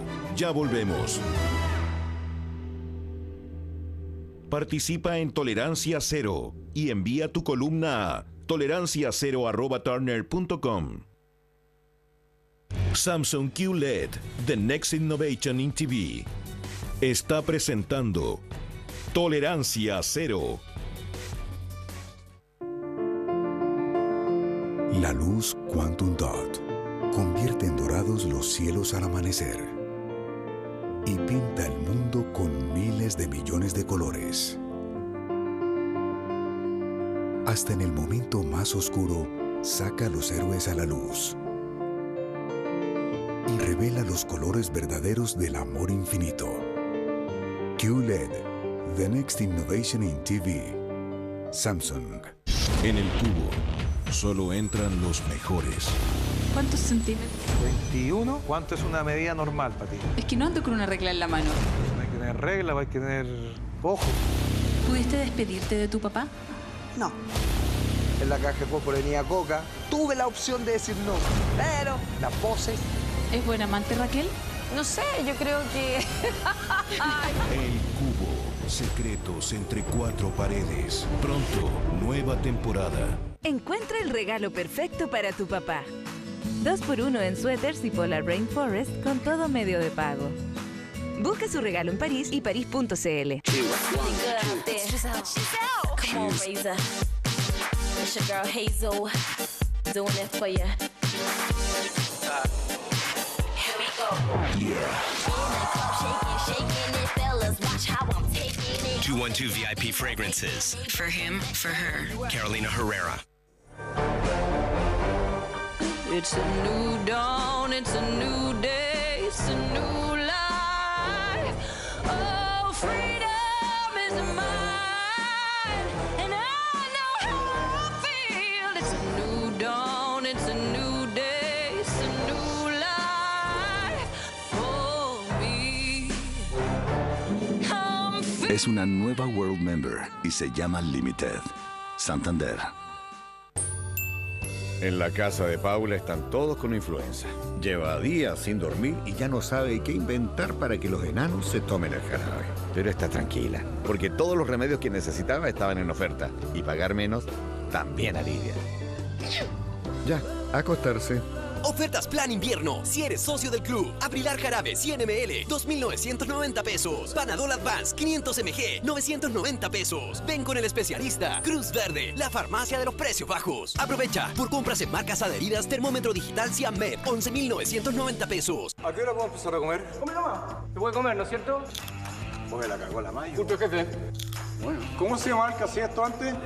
Pues ese Juan tenía razón, Supreme es la raja. Descubre toda la cremosidad y el increíble sabor de Supreme, la mayonesa número 1.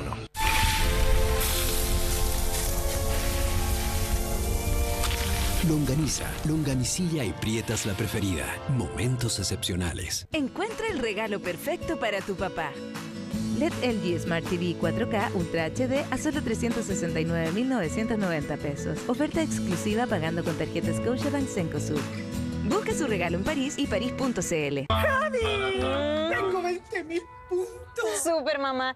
¿Y en qué los vas a canjear? Pensaba en un cambio de look al estilo de Gaga. O quizá en un soplador de hojas. Ya sé que no tenemos jardín. No pongas esa cara, Javierita. O mejor los guardo y los canjeo por un viaje a Miami. ¿Sabes que lo estuve pensando mejor? ¿Me dejas ya?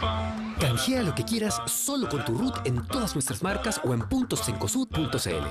Acumula, canjea, disfruta a tu pinta. En Mall Plaza, el medio ambiente nos une. Empecemos a reutilizar. Dejemos de contaminar el planeta. como si tuviéramos otro. Hoy cada chileno gasta más de 500 bolsas plásticas al año. Son toneladas. Empecemos a hacer miles. Los que creen en una economía circular, donde cada uno reduce, recicla y reutiliza. Mall Plaza Gaña, el primer mall bolsa friendly del país. Bienvenidos los que compran con bolsas reutilizables. Celebremos juntos en un concierto gratuito por el medio ambiente. ¡Únete! Mall Plaza. Juntos más vida a mi ciudad. Participa por entradas en todos los Mall Plaza del país.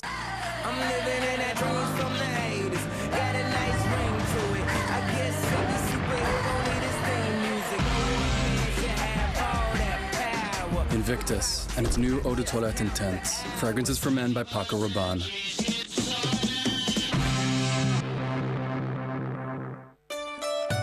Con el nuevo BOD de BTR, tú tienes el poder. Tú tienes el poder de viajar en el tiempo. Tú tienes el poder de elegir. ¿Otro? Sí. Vive hoy la nueva forma de ver televisión con el nuevo BOD de BTR. Descubre 5,000 títulos gratis presionando el botón BOD de tu control. Si eres BTR, ya tienes el nuevo BOD. BTR. Vívelo hoy. Samu, buenas tardes. ¿Cuál es su emergencia? Acaban de atropellar a una persona, está acá en el suelo. Un registro que te lleva al instante real, en que se marca la diferencia entre la vida y la muerte. Dependiendo de lo que tú logres hacer, ese paciente tiene la posibilidad de volver a vivir. 1, 2, 3. Quédate tranquilita, ¿ya? Alerta máxima. Unidades al rescate. Pronto, en Chilevisión.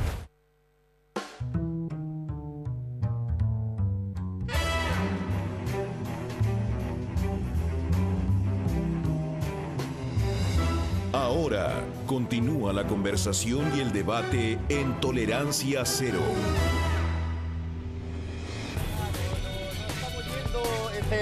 Nuestro famoso, ¿cómo se llama? Corte falso.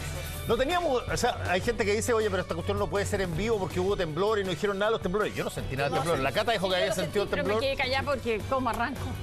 ¿Qué hora es? Oiga, pero ya que son las 2:30, son las 12:29. Ya que son las 2:30 de la noche y que hemos estado aquí casi 2 horas, yo invito a todos mis compatriotas a votar el domingo 2 de julio. Eso cuesta cuando decís que eso todavía no está. Yo creo que voy a invitar a todos los panelistas. Ah, no, de veras que están en primaria, lo pueden hacer.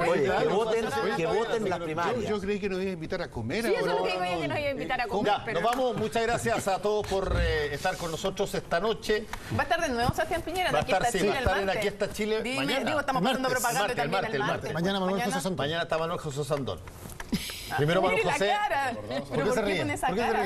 ¿No fue como con mucho cariño esa sonrisa? Eso es un poquito sorna. Y es un no, yo respeto a mis contendores y lo he hecho siempre. Y también respeto a mis adversarios del otro lado. ¿Sí? Bueno, en todo caso... Y nunca me ha escuchado a mí descalificar a un contendor en lo personal, nunca.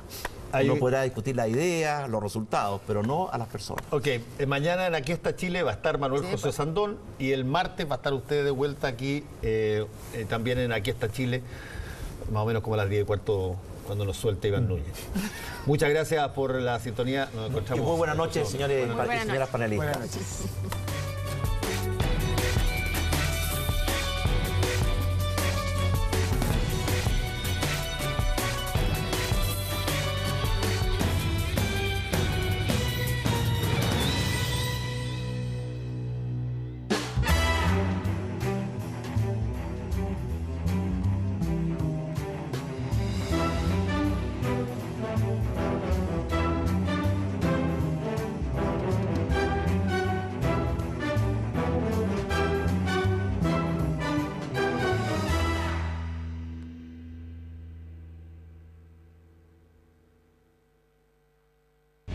Chilevisión, CNN Chile, Samsung QLED, The Next Innovation in TV y disfruta del mejor café del mundo, Juan Valdez Café. Presentaron Tolerancia Cero.